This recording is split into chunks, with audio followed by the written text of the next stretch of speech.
All right, there you go. Shalom, Yasharala.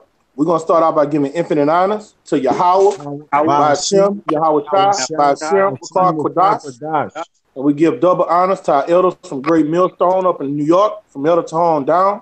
And salutation to you, sincere Akin, pushing this truth across the four winds with fear and trembling. All right, this is GMS Louisiana Saints, man, and we're doing as we're commissioning and having our Shabbat service, man, and being a light to the Gentiles, telling them the truth of the scriptures. And we're commissioned to be fishers of men and cast out that net and make our bodies living sacrifices to bring Yasharala back to our Heavenly Father. And the way he's done that, he's given us a prescribed formula to carry out. He told us to go to the highways and byways and bid the elect to the marriage. That means going and putting your body before the population that's before you, man. All right. He's told us to use the technology, and you can make sit downs, do your sit downs, and reach people throughout the urine and sternum. But for the most part, week in and week out, you're supposed to do what the prophets of old did. And what they did, they went to the highways and the byways and the marketplace and the chief place, the concourse, and they prophesied the downfall of whatever kingdom they were in, and they were giving warning to the Israelites that would take heed, man. So if you're not doing that, you're not doing nothing. So we're gonna go and edify through the spirit, of course, go from precept and precept and edify those that would take heed to it, man. You keyboard prophets, the Most High is not dealing with keyboard prophets. He's dealing with people that's following his prescribed order. All right, I'm gonna start off with Romans 12:1, and it reads, "I beseech you, therefore, brethren, by the mercies of Yahweh, that you present your bodies a living sacrifice, holy, acceptable unto Yahweh, which is your reasonable service." So we are commissioned to put our bodies and sacrifice our bodies, all right? And the way you sacrifice your body is to put your body in harm's way. The prophets put their bodies in harm's way. They were killed. The apostles put their body in harm's way. They were killed. Our great king put his body in harm's way and he was killed, all right?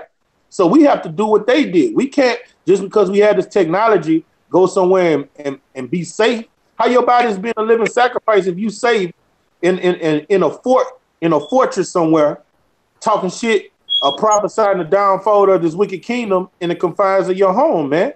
That's not making your body a living sacrifice. That's really being a fucking hypocrite, man.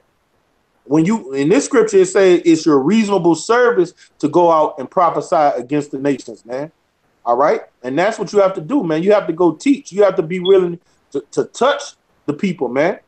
All right. When somebody want to come hear the prophets, it should have a plateau where they could come to and meet the money changers and the light bearers. Okay. Hey, Ra'ad, you bring out that Sirach 35 ad that you bring it out. Khan, this is Sirach chapter 35, verse 4. Hey, Yakanan, you could bring it down since you wanted to go a little farther down than I did. Well, you got it. All right, bring it out, bro. Khan, this is Sirach chapter 35, verse 4. Thou shalt not appear empty before the Lord, for all these things are to be done because of the commandment. All right, so when you come before the Most High, like when Cain and Abel went before the Most High, what were they doing? They were sacrificing. All right, and Cain brought unsavory sacrifice to Yahweh Shema Shai. The sacrifices that we're supposed to bring is ourselves, and by taking heed to his word and pushing sound doctrine across the four winds, that's a savory sacrifice to the Most High. That's not smoke in his nostrils. All right, bring it out, bro. Verse 6. For the offering of the righteous maketh the altar fat, and the sweet savor thereof is before the Most High. So when the Most High see you going out week in and week out, teaching the truth of the scriptures, condemning this white devil, the Hebrew Edomites, telling the so-called Negroes, Native Americans, and Latin-speaking people they're the children of the book, they're the sons of God. All right, when you're rightly dividing the scriptures, showing them that our dietary laws, our land laws, all right, teaching them about our high and holy days, everything about our customs and culture, and you're out there doing it in the open, that's a sweet savor to Yahweh Shema Shai, man. That's you putting your body as a living sacrifice, because guess what? When the devil hears it, he's going to want to kill you. He's going to want to put you down. Okay? Bring it out, bro. Con. The sacrifice of a just man is acceptable, and the memorial thereof shall never be forgotten. So even from One West, even though a lot of the niggas in One West went off and they broke off, that prescribed formula that the Most High put there, that he gave the Abba Bivens, that came down to Elder Ariat, Elder Yaiquad, and on down to our apostles, he told them to go to the highways and teach. They started teaching up there in Harlem and New York, that spiritual Jerusalem. That was before they had the internet. What were those old ancient men of old doing, man? They was on the highways and byways pushing this truth in Queensbridge, Manhattan, all those different places in New York, man. And that's supposed to trickle down to the servants, all right? And we supposed to do what they did, go to the cheap place of concourse and get it in. You got it, I was going to say, if anybody else didn't have anything to say, I got a quick precept showing how important it is to go to the highways and byways, because how did a lot of people hear this word? From the apostles on the highways and byways, going out there and making those videos, being a spectacle unto the nations, as well as being a fool for Yahushai's sake. And this is Acts chapter 17, verse 17. Therefore, this is speaking of the apostle Paul, therefore disputed he in the synagogue with the Jews and with the devout persons, and in the market daily with them that met with him. Then certain philosophers of the Epicureans and of the Stoics encountered him, and some said, what will this babbler say? And others, he seemed to be a setter forth of strange gods.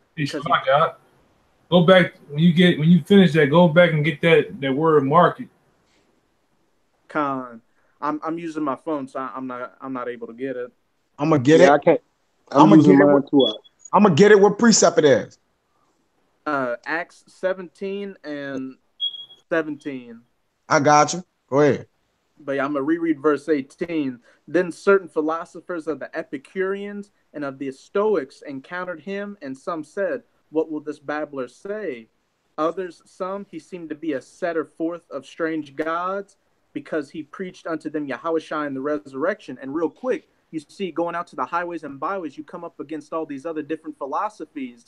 And not only do you edify the sheep out there, showing that the gospel of Yahweh Hashem Yahushua is the truth, but you're possibly converting some of these other people, converting these Gentile-minded Israelites who are in these other philosophies to come back to the truth by saying that the philosophy they believe in isn't the truth. Verse 19, and they took him and brought him unto the Areopagus, saying, may we know what this new doctrine whereof thou speakest is. See, some of these other Gentiles and these other philosophies asked him to come to the side and further explain this doctrine to him, because something in it stirred their spirit up. Verse 20, for thou bringest certain strange things to our ears, we would know thereof what these things mean.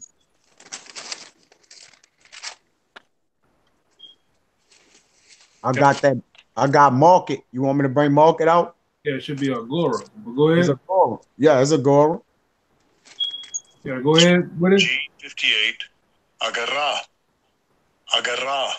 Agora, an assembly, especially of the people, the place of assembly for public debating, for elections, for trials, for buying and selling, for all kinds of business, marketplace, the street. Yeah, yeah. Because when you tear down strongholds, man, that's what, when you read 1 Corinthians, the Heavenly Father say, I choose the foolishness of this world to confound the wise. How are you going to do that? You can't do that behind your keyboard for all to see. You do that when you're in a cheap place of concourse and you might have a philosopher come up, a cardinal from the Roman Catholic diocese or something come up against you. And guess what? That's where the Most High say, when I give you a mouthful of wisdom, where the gainsayers can't resist. The onlookers will see who know what they're talking about, and that's how the fish get reeled in. That don't happen on the keyboard. Yeah, you edify people on the keyboard when you do your sit downs, but when you out in the open, man, let's give an example about the keyboard. Let's say you edifying, you doing your 3 videos a day, and then you reel somebody in that way. Where are they going to come to get it connected with you guys, with us brothers? They got to come to where you teach at. They got to come to the Agora, the cheap place of concourse where we be at. You know, you got to have that light station, that beacon of light for the elect to come to, man. And what? It's not gonna happen just behind no fucking keyboard, man.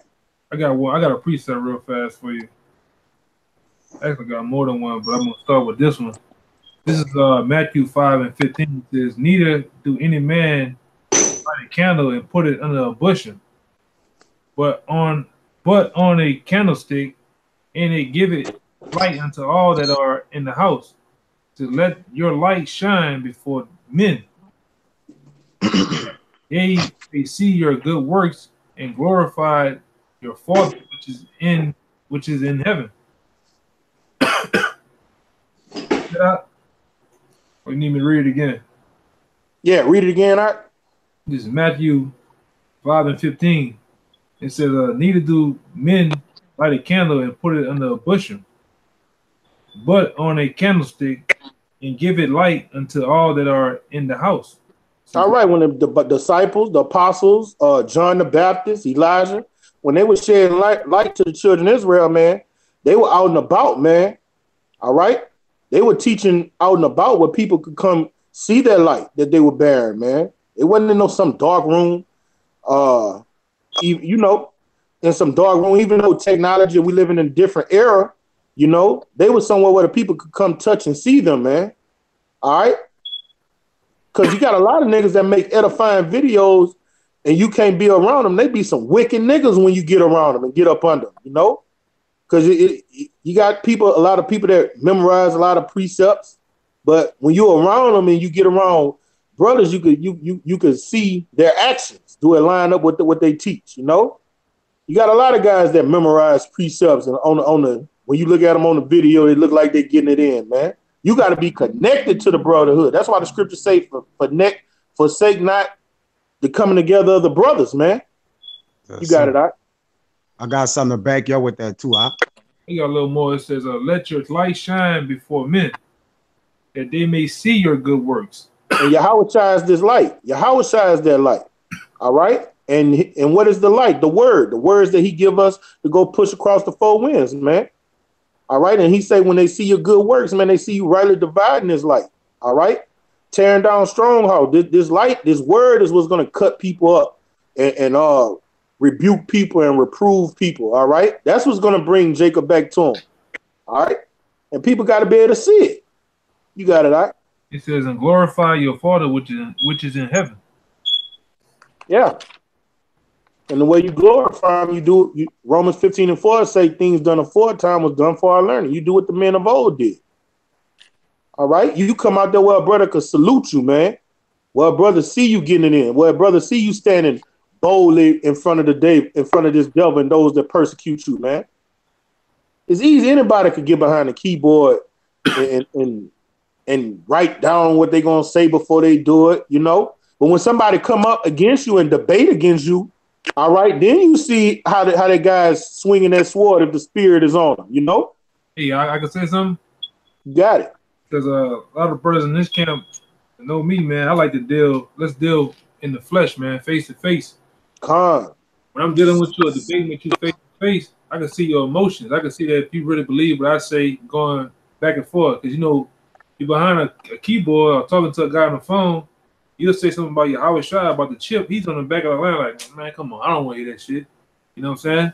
Let's deal face to face. That's what it's all about. The scriptures in, I think Ecclesiastes say, debate thy neighbor, man. You know what I'm saying? It's all about edifying and going on the block, man.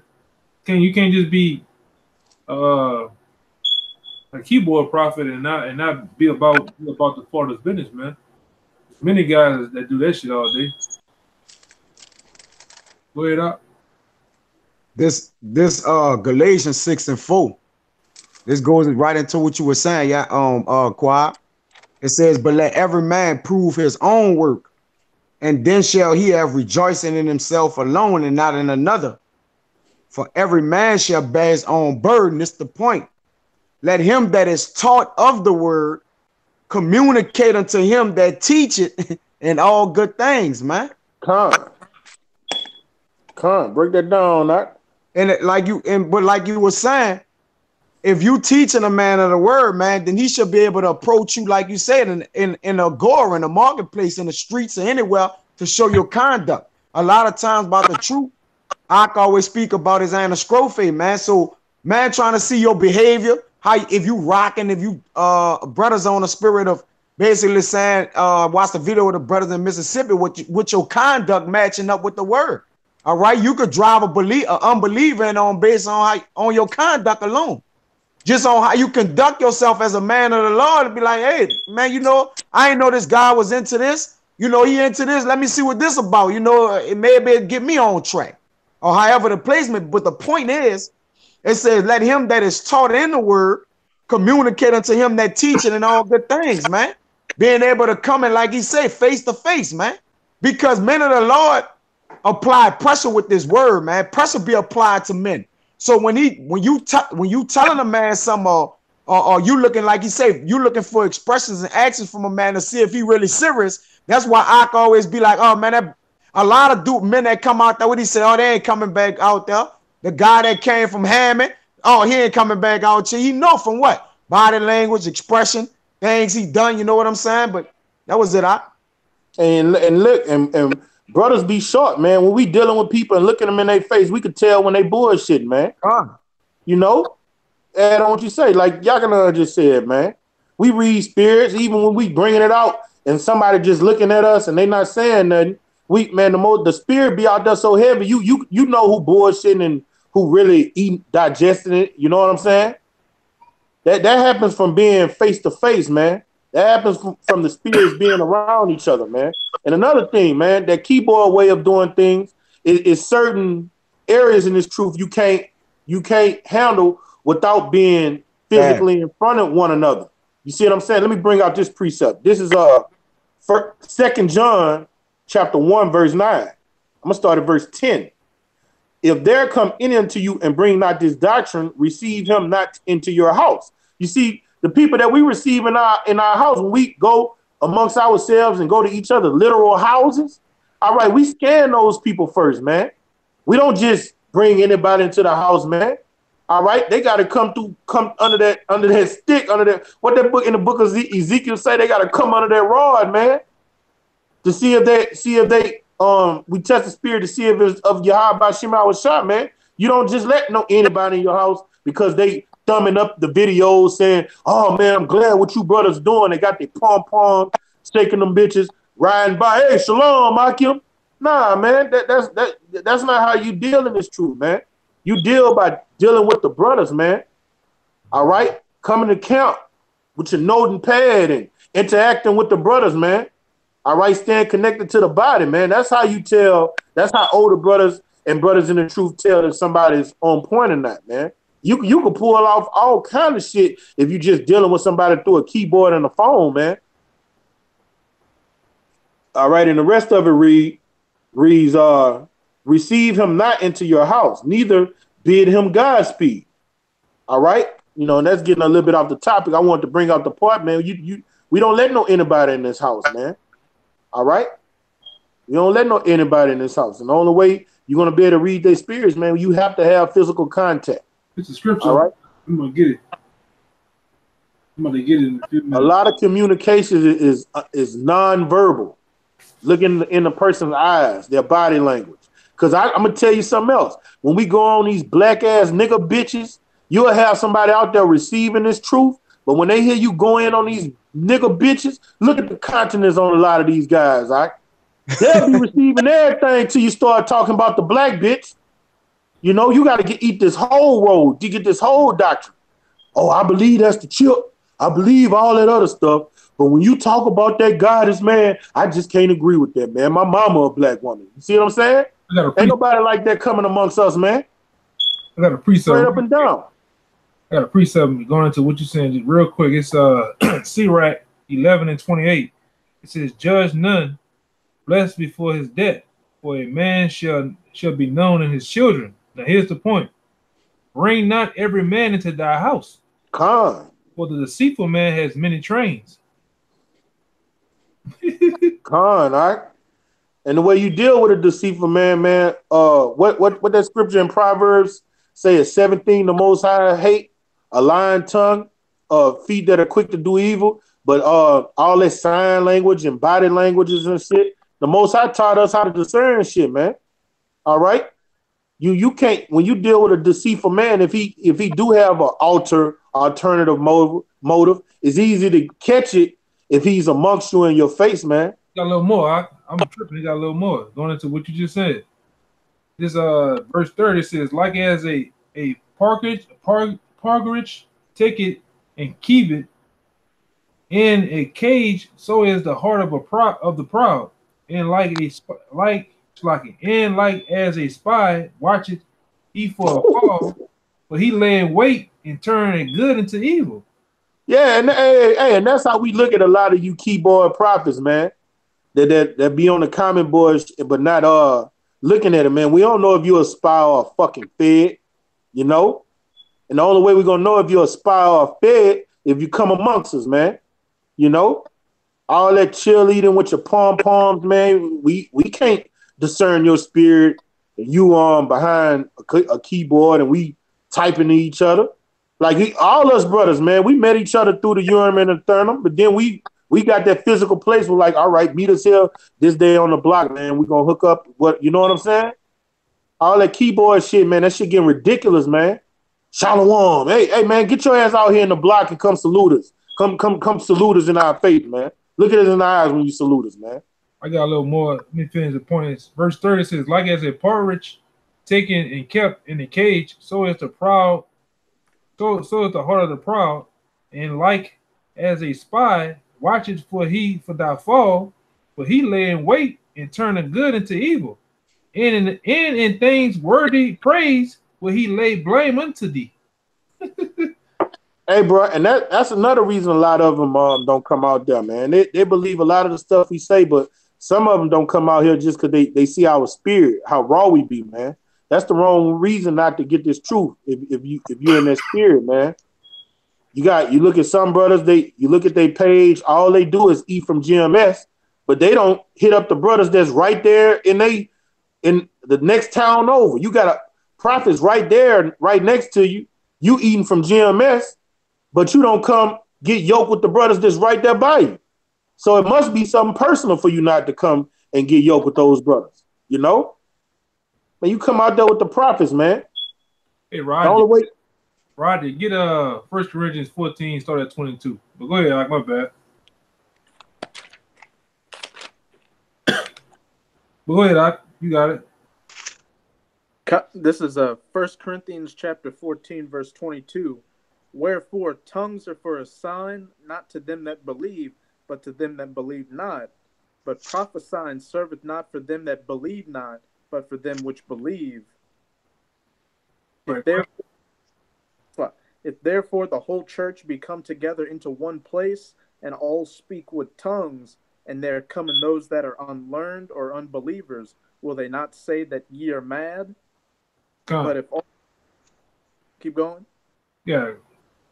Verse 24, but if all prophecy, and there come in one that believeth not, or one unlearned, he is convinced of all, he is judged of all. Yeah, and the point was that, but if all prophesy, man, you know, main part is prophesying, getting out on the highways and byways, man, doing the works. We finish that part.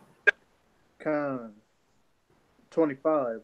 And thus are the secrets of his heart made manifest. And so falling down on his face, he will worship the Most High and report that the Most High is in you of a truth. Right. I think we had lost Yaquab for a minute, man. I got a quick precept just to further hammer in the point of coming out to the highways and byways. There you go. This is Proverbs 1:20. Wisdom crieth without. She uttereth her voice in the streets. And I mean, how is wisdom crying without? It's not the Most High or Yahushua coming down themselves preaching this word. They've got men that are out there, the prophets that are out there, as it says in verse 21. She crieth in the chief places of concourse, in the openings of the gates, in the city she uttereth her words. So point blank period. You're supposed to be out there in front of everybody, being that spectacle in the chief places of concourse. Right. That's just the point of the matter, man. You can't say and confess that you love the Lord, but you ain't doing nothing to show it, man. I got one real quick. Hey, Carl, I'll be back. You can break it down. All right? This is Matthew 22. I'm gonna start at 9. It says, "Go ye therefore unto the highways, and as many as ye find, bid to the marriage." All right, and the highways and the byways, that's outside, man. That's amongst the people, man. And what's that marriage? That's the elect of Yasharallah and our great king coming back to deliver them and pulling them out of this hell, man. So you got to go out there in the chief place of concourse on the highways and byways where people can hear you, see you, and smell you, and talk to them, man. Rightly divide the scriptures to them, man. Be a light to them, man. Not behind no keyboard in some Sonic Lodge what people call a church. You got more on that?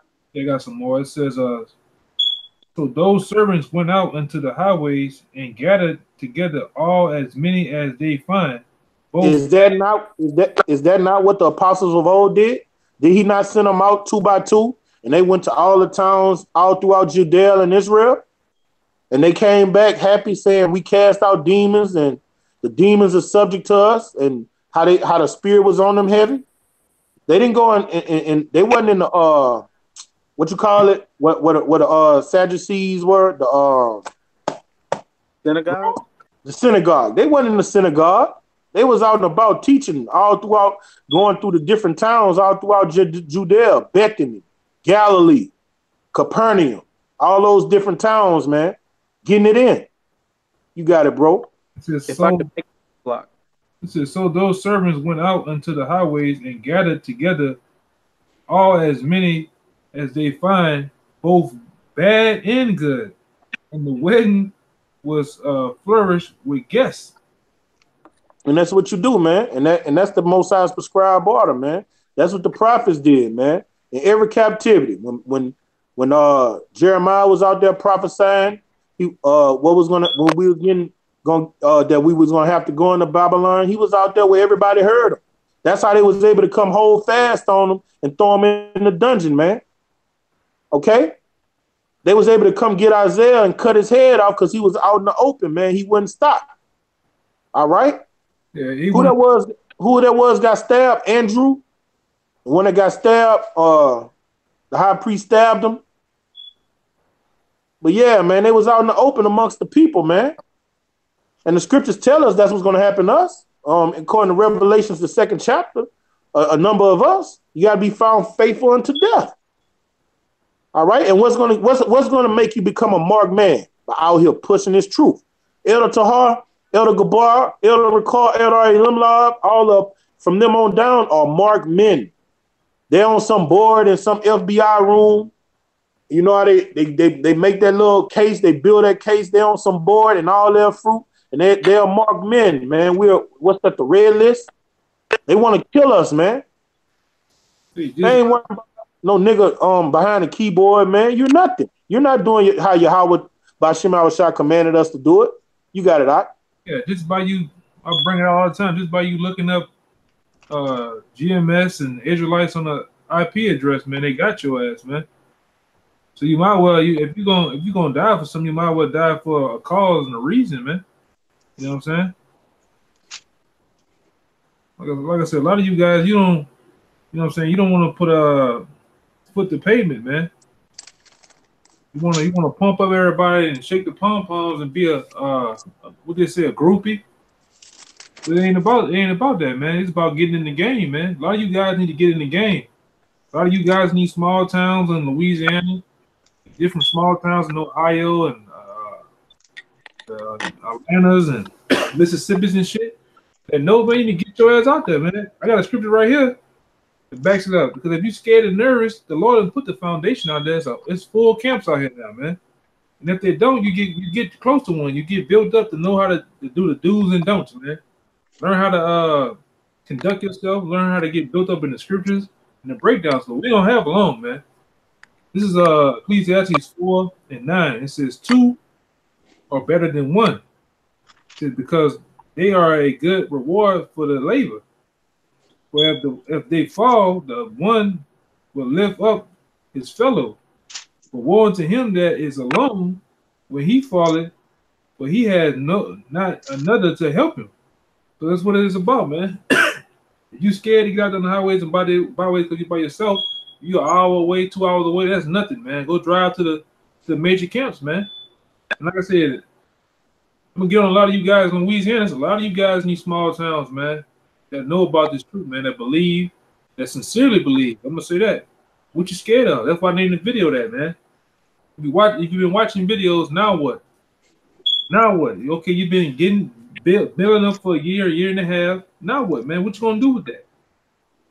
Because one of y'all brothers get the scripture about the talents, man. I get it out. That's a prime example, man. You gotta get your ass out there in the game, man.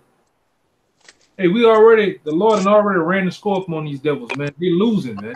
Spiritually, they getting their ass whooped. They're through.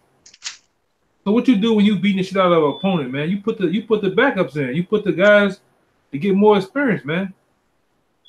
That's what we've been about. We've been about the younger brothers getting built up, getting in the mix, getting in these sit downs. The guys that's coming out to the block. All right, you believe? Come on, write down these scriptures.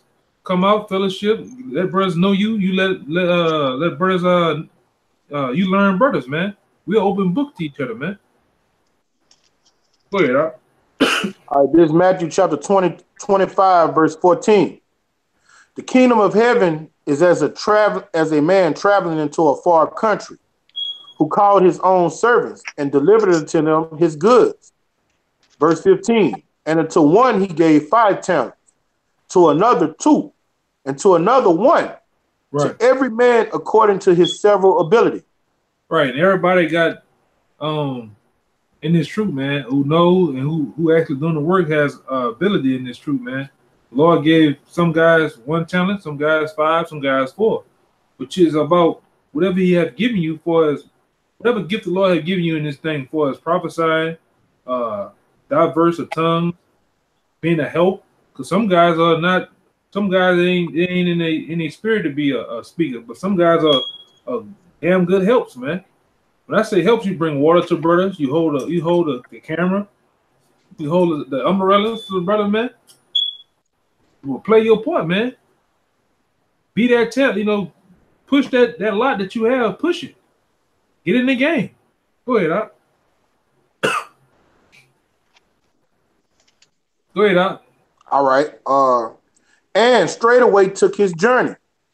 Then he that received the 5 talents went and traded with the same and made them other 5 talents. Yeah, they went and put in the work, man, and double that, man. What that wicked ass nigga said, making a dollar out of 15 cents. That's what they did, man. They double their talents, man. Go ahead, Doc. And likewise, he that had received 2, he also gained other 2. That's right, man. But he that received 1 went and digged in the earth and hid his Lord's money. Can I expound on this on Baba Kushai? Yeah, go ahead. A way of putting in our day and time, we break it down into modern times of putting your talent in the earth and digging it. Is when you looking upon GMS videos all day, because we look at everything. You guys that comment, we go to your page and we look, so we see where you're eating from.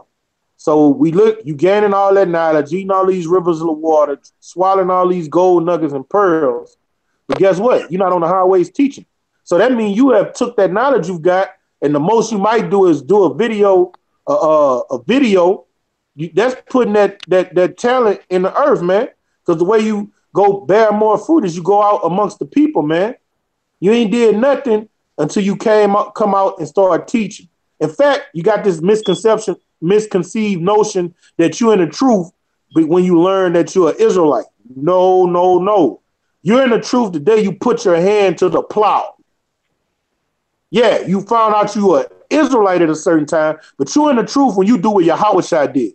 Our great King Yahushua did, and the prophets of old. When you put your hand to the plow, you got it. I got you some beyond that. 2 quick ones to back y'all up. You still got more on what you was reading? Yeah, you was through expounding Yaganan? Yeah, that was it. All right. I got 2 quick ones real quick. And to say that I'm gonna add on to what you just said last about far as putting your hand to the plow and getting it in. This Proverbs 18 and 16. It says, a man's gift making a room for him and bringing him before great men, man. So what you got to bring your bread to the table, man, you got to come through with what you got, man. All right, but there's no other way to come to the table but to bring your gift through this. This John 10 and 1. It says, verily, verily, I say unto you, he that entereth not by the door into the sheepfold, but climbing up some other way, the same as a thief and a robber, man. All right? You trying to skim your way in the truth. All right, you an Israelite. You like a Kendrick Lamar nigga. All right, I know I'm an Israelite, but I ain't gonna come on the highways. You know, I'ma still get liners. You know, I'ma still do this or do that, but I know I'm an Israelite, man. It don't make no sense for you to know. It says, but he that entereth in by the door is the shepherd of the sheep, man. So the way to come in is through the door. The door is the men of the Lord, man. All right, that's the mouthpiece of the Lord. You got to come to these men and come in sincerely, man, and through the truth and learn and get built up, man. The time is at hand, man. The kingdom is at hand. So you can't be playing these keyboard games, making people try to figure out who you is behind the keyboard, man, before you come out here, man. The fuck wrong with you, man? We don't got time to figure that out. We trying to follow these prophecies, man, and get the fuck out of here. Here, you trying to do some backdoor shit on the brothers, man, and try to shalom here and there and slide in and come out one day and throw your fists up, man. Come on, get out of here. Get on the highway, man, and iron sharpen the iron, man. Bring what you got to the table, man. Yeah, nigga up there trying to be like the computer group Anonymous and shit, man, with the goddamn Viva Vendetta face and shit, man. We ain't got time for that shit. I got a little more. It says he that is first in his own cause seemeth just. Because if he sit behind the keyboard and, you know, if I show him this and show him that, show him I got some precepts, show him I'm with the brotherhood, I throw the fists up, hit a double shalom, you know, give them shots out when they may be going live or whatever the case. It seemed just to men, man. All right, it seemed just to you that you slick side doing the work of the Lord, man. All right. It says, but his neighbor coming and searching him out, man. So the men of the Lord seeking that we blowing that spot up. So we blowing that shit up right now. So you're gonna be on there. You're gonna be grieved. This should cringe your spirit. All the ones who basically doing this grudgingly, but the ones who doing this sincerely, this should motivate you to get out right here, man. You see what I'm saying? Because the ones who doing it grudgingly, we blowing up their spot. We blowing up they cover, you dig? So it's hard for them. They gonna be like, fuck them niggas, man. Them niggas just saying that because I know more precepts than them. You know, whatever they saying in their mind or in their heart, y'all got it, though. Hey, I want to add on to what you were saying, Kaya. Now, look, I'm going to tell you something else. Like the ones that be doing them sit-downs behind the computer, and you'll look at them and think they know. What happens every time a brother do come in and he's in on some type of level, but when it's time to get into critical breakdowns of certain things, the way things should be ran, they don't be knowing nothing. They don't know it, right. The only way you're going to learn is you got to learn from an older brother, man. That you'll think you know something, then get amongst the brothers and be like, man, I don't know shit. Yeah, surface. The only way that's going to happen is you got to come amongst the brothers, man, and get taught of Yahweh Shema Shai. You're not going to learn on your own. I got two of them. This is Amos, one of my favorites. Amos 6:3. It says, "Ye that put far away the evil day, and causeth the seat of violence to come near, that lay upon beds of ivory, and stretch yourselves upon thy couches, eat the lambs out of the flocks, and the calves out of the midst of the stall, that chant to the sounds of viols and invent themselves in instruments of music like David, that drink wine in bowls, and anoint themselves with the chief of ointments, because they are not grieved for the affliction of Joseph," man. You know, when it's talking about being grieved from the affliction of Joseph, this is a precept to that. This is Ecclesiastes 13, My bad. Ezekiel 13:5. It says, well, I'm gonna get to the 4. It says, "Oh Israel, the prophets are like the foxes in the desert. They have not gone up into the gaps, and neither made up the hedges for the house of Israel, and stand in the battle of the day of the Lord, man." So that's how a lot of you guys, a lot of you sincere out there, and a lot of you niggas out there, man. You sitting on beds of ivory, got your computer on the bed, you eating all type of popcorn and all type of shit. Like this is just a as the world turns and some shit, man. Just loving hip hop to you, man. This ain't no game right here, man. Okay, this ain't entertainment and enjoyment right here, man. You gotta get your ass out there and put 10 toes down on the pavement, man, and pretty much be ready to give up the ghost for this, man. I got you something, Mark. Let me add on to what you were saying, man. It's just the spirit is on you niggas tonight, man. That's what you should have named the video. Spirit on niggas who don't want to come, but hey, at the end of the day, like you say, it's all about bringing forth fruit meat for repentance. But this Sirach 37 and 19, and I'm gonna get one in Ecclesiastes to back it right up. It says, "There is one that is wise and teacheth many, and yet is unprofitable to himself." So if you're unprofitable to yourself and you think you wise, you're on Facebook giving people the knowledge. Yeah, we Israelites, people stupid out here. They don't know this and they don't know that. Though yet you unprofitable to yourself, man. All right, you can't even build up your loins to come and basically get taught in the proper way. You know parts and pieces of some shit that you done heard other brothers read and go over, and now you feel like you learned, man. All right, you gotta be guided correctly, man. But this Sirach 10, it's Ecclesiastes 10 and 18. It says, "By much slothfulness," which a lot of these niggas got slothfulness on their eating cereal. All right, pancakes. "By much slothfulness, the building decayed." You see that? So you trying to build a building and building you in a decay. All right, by you started being on the keyboard, nigga. Hey, you got some niggas out there that claim they've been in here years. And 10 years. Man. Yeah. You've been in here 10 years, man. Really? This shit. Never even had a building. Like you said, the building decayed, man. The building decayed. Check it out, though. And through idleness of the hands, the house dropping through, nigga. The roof gonna fall on your fucking head. Standing in that decayed house, nigga. You did? That's what it basically is. Cause hey, we building up a spiritual house. We closing the breaches down to David. We putting the roof on the house. It's almost done. The foundation what would happen? The house built, the windows done. You got it. What would happen to the sheep if he was the shepherd, man? Yeah, hey, they're going straight, man. They're going straight, like I just said. Yeah. The spiritual house of David is built up already, man. Hey, we about to put the last shingle on, man. We about to put the last shingle on the roof, man. So whoever ain't in this thing, they better get in before that flood come, man. Yeah, you got it. I got a precept. We ain't talking about a precept. We got some haters, man, that come on the comment board. Some of them that know brothers personally, man. I'm talking about that avocado face nigga, man. Nigga on the block nervous, looking around and shit. Nigga, too nervous ass, man.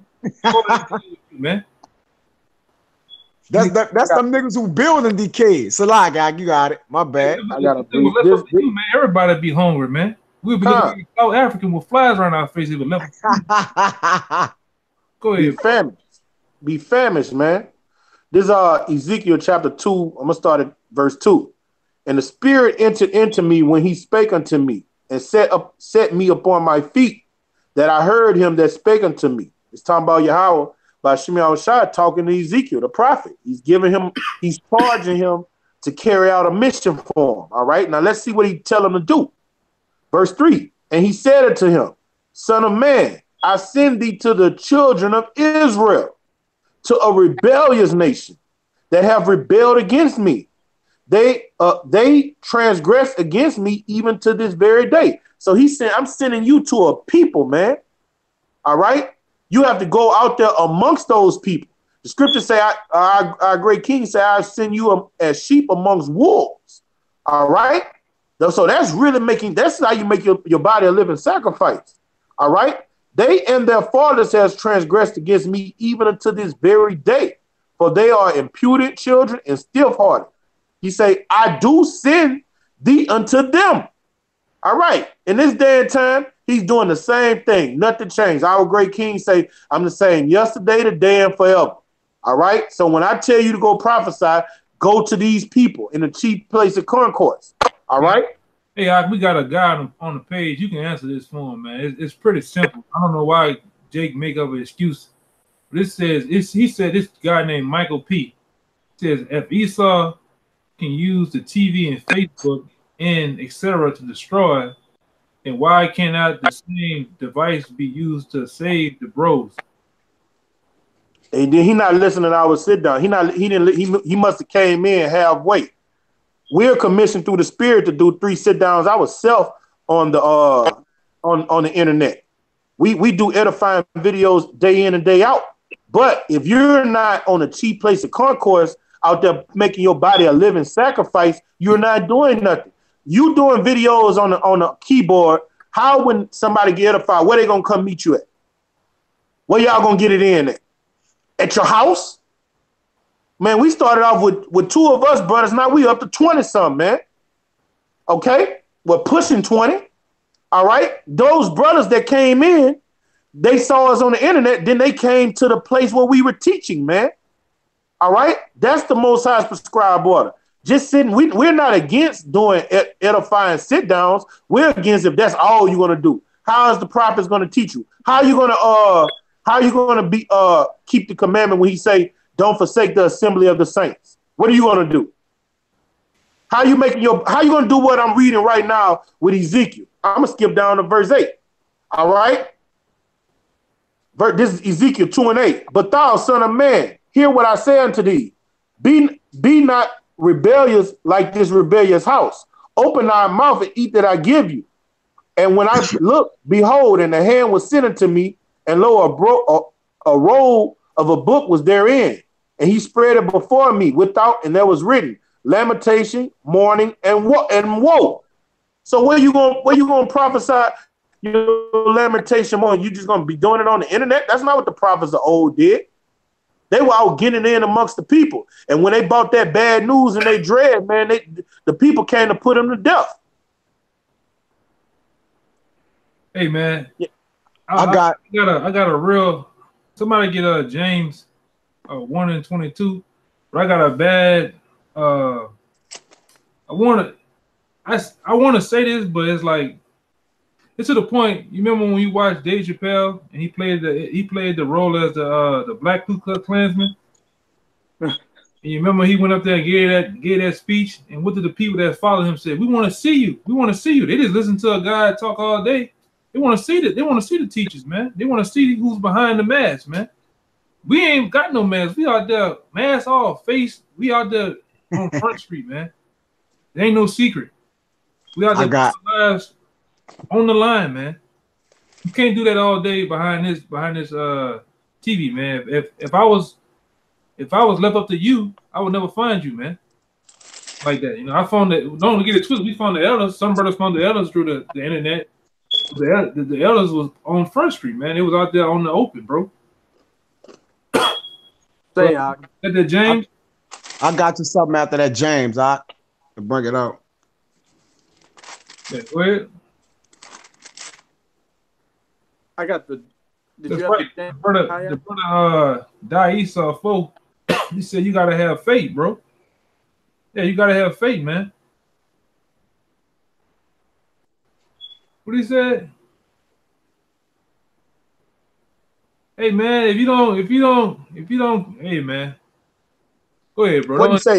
What do you say? Because I can't see the comments. Yeah, it was just a question. Die Esau folk. Like I care about what people think. Oh yeah, he's emotional, man. We men, dude. We deal like men. We speak straightforward, man. Esau he didn't mean no harm, man. That's how we get down, man. We not effeminate. We not Babylonians, man. We talk straightforward to each other, man. You know, have faith, man. Get your ass on the highways. Fuck all that talking. Get on the highways, man. Push this truth with all fear and trembling and sincerity, man. Do what the men of old do. You reading this book What did these men of old did, man? They made their body a living sacrifice. Let me read this again, all right? And you can get it, Kayat. This is Romans 12:1. I beseech you, therefore, Akim, by the mercies of Yahweh, that you present your bodies as a living sacrifice. Your body is not a living sacrifice behind your keyboard in the confines of your home with your alarm and your house and your cameras, and then you got your Glock in the house with you. All right, your body is not a living sacrifice, man. When we on them highways, man, somebody could just whip down on us and do as they wish to us, man. We have faith that Yahweh Shai is going to protect us, man. All right? It didn't happen, man. It didn't touch the prophets out there before, man. We didn't touch them. Shit. It didn't happen. Which is your... You got it, all right? Go bad. Go ahead. Which is your reasonable service. Our service is to go to the highways and the hedges, man. And dude, like we not emotional, bro. We speak straightforward, bro. But we know nonsense, man. If you don't receive it and go to IUIC, they're gonna tell you what you want to hear. If you come here, man, we're gonna give it to you raw, but we're gonna tell you the truth. That's what we're gonna do. Now, how we give it to you, sometime it might be raw, sometime it might be soft. You got it, Yakana. We funny. But hey, let me show you. We funny. Let me show you something though. Let me bring the precepts out. Let me show you something. Man. Hold on, we funny.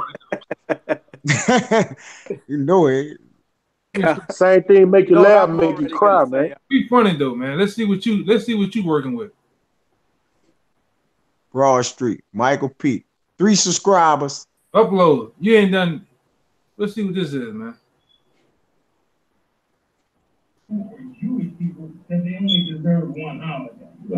Oh man, come on, man. Did I see? Wait, what? Whoa! This is his page. Well, we funny though. That's his page. No work of the Lord on that at all. Yeah, no work. But we funny though, man. Wow. But like I say, this the shit we talking about, man. The Lord got you to come on the page. Look, IUIC, Tony Sotomayor. It's bullshit, man. 1 year ago, 11 months ago, 1 year ago, 1 year. Well, we know you ain't fervent in spirit. Pursuing Romans 12 and 11. Yeah. Hey, look, we got something for you to critique. You have nothing for us to critique. Right. If we doing it wrong and you don't like how we doing it, show us how it's done. You're not doing a very good job. Yeah, man. They got every. Hey, man, stop fucking being Stephen A. Smith, man, and get your ass in the game, man. You got everything to say about what another people are doing and how we teaching and got excuses, man. Get your ass in the game, man. Fuck. Hey, I can say something out, Salaki. Hey, Stephen A. Smith. Oh, all right. Go ahead, finish your point. Hey, Stephen A. Smith ain't never shoot a basketball in a day of his life, right? But look, he got all these flamboyant basketball words he used and gestures, and everybody think he's just so politically correct when it come down to basketball. He ain't played a fucking 1 minute of basketball in his life, huh? Yeah. I'm talking about got no history or no work being put in whatsoever. But got the most to say. He got the most to say out of everybody. I got a precept though. If y'all ain't had nothing, I mean, let's get back to. Let me bust his ass real quick with this right quick. Go ahead, get it. Go ahead, get it. Con. I got that, James. Yeah, get out. We funny though, man. So this is James 1:22. But be ye doers of the word and not hearers only, deceiving your own selves. That's that guy, man. He deceiving his fucking self, man. You ain't doing shit, man. Sitting in front of that old ass goddamn big screen TV, man. That big ass box, man. Get your black ass on the highways and byways, man. Go ahead, bro. We out here catching hell, getting pulled up by the cops. Devils throwing shit on us, putting their hands on us and shit, but you out here talking shit. Spitting on us. Fuck out of here, man. We got something. Hey, man.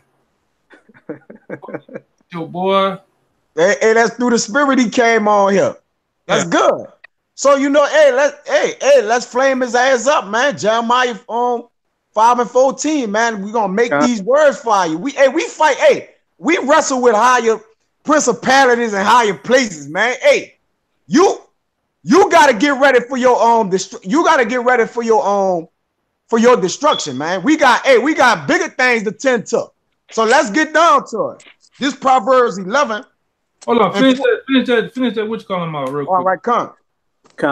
This is verse 23. For if any be a hearer of the word and not a doer, he is like unto a man beholding his natural face in a glass. That's him, man. Keep going. Yeah, keep going, man. Now you saying he go on the highways with two brothers on Fridays, man. Okay. For he beholdeth himself and goeth his way, and straightway forgetteth what manner of man he was. But whoso looketh into the perfect law of liberty and continueth therein, he being not a forgetful hearer, but a doer of the work, this man shall be blessed in his deed. That's right, man. Man, you man, hey, man. Like I said, continue teaching, man. These guys, man, it's funny, bro. You're really the funny guy, man. I got you a precept, all right? This is Isaiah 41 and 15. All right. This how the Most High roll with his men, man. If you're not rocking out on this vibration, man, you're not doing nothing, man. This is Isaiah 41 and 15. Behold, I will make thee a new sharp threshing instrument having teeth. All right. So the Most High gives you this knowledge and his wisdom and make you sharp where you could when you go to the Agora, the chief place of concourse, and when somebody come against you, you could dissect them, you could break them down, you could build them up. If they just being wicked, you could cut their ass up. If you have a sincere fruit come in the Agorium or chief place of concourse, you could rightly divide the scriptures and bring them in, man. All right. And they can touch you, see you, and smell you. All right. Thou shalt thresh the mountains and beat them small and shall make the hills as chaff. So you got to go up there. The mountains are the different governments of the earth, the peoples of the earth, the different nations. You supposed to go in the chief place of concourse to their face and condemn them according to the scriptures and tell them that they're going to be going into slavery in the kingdom of heaven and America's going to be destroyed for what they did to children of Israel. All right. You're supposed to look and accuse your enemies in their face, man. That's what the men of old did. In their face, not behind no damn keyboard. All right. And this is what the scriptures say we're going to do. We shall beat them small and shall make the hills as chaff. These are the peoples of the earth. That's what the brother just said earlier. He's going to make our words fire and the people stubble. All right. This word is a two-edged sword, cutting them, coming in and cutting out. That's why they get emotional and want to fight us. He's right? Emotional. Yeah. Come. Thou shalt fan them, and the wind shall carry them away, and the whirlwind shall scatter them. And thou shalt rejoice in Yahweh and shall glory in the Holy One of Israel. And when we see what this word do, when we go out, we be just like those disciples when Yahweh Shai sent them out 2 by 2. When we see how this world cuts people up, then how brothers come in, man, that gives us joy. They came back to Yahweh Shai boasting, happy. Man, the demons we come out when we go out there and rebuke them. They was right there in the demon face, though, nigga. They went behind no computer. They was doing exorcisms on the person that was full of demons, man. Man, you niggas, man, y'all need to shut the fuck up and get with the program, man. Or just get ready to prepare for your death. He said, look at my videos. I started with GLCC, Wicked, IUIC, also Wicked, HOI, and the bros I know now are not in the camp, but I think they GMS. Okay. Hey, ask him what city and state he in, bro. Yeah, Hey, straight up, what city and state you in, dude? You shouldn't be thinking they GMS. You should know if they GMS, they're gonna be on the highways. Period, man. Straight up and down. They're gonna be on the highways, and whatever city you state you in, you're not gonna be an hour or 2 hours away from a camp, unless you're up there, motherfucker, Montana, Idaho or something. I guess Cleveland, Ohio. Man, they got brothers out there, man. They got brothers in Cleveland, Ohio. In Des Moines, too. They got GMS camp out there in Cleveland, Ohio. I looked at them brothers the other day. Man, you get out there, get on the internet, find them brothers, and get at them, man, and get connected to them brothers, all right?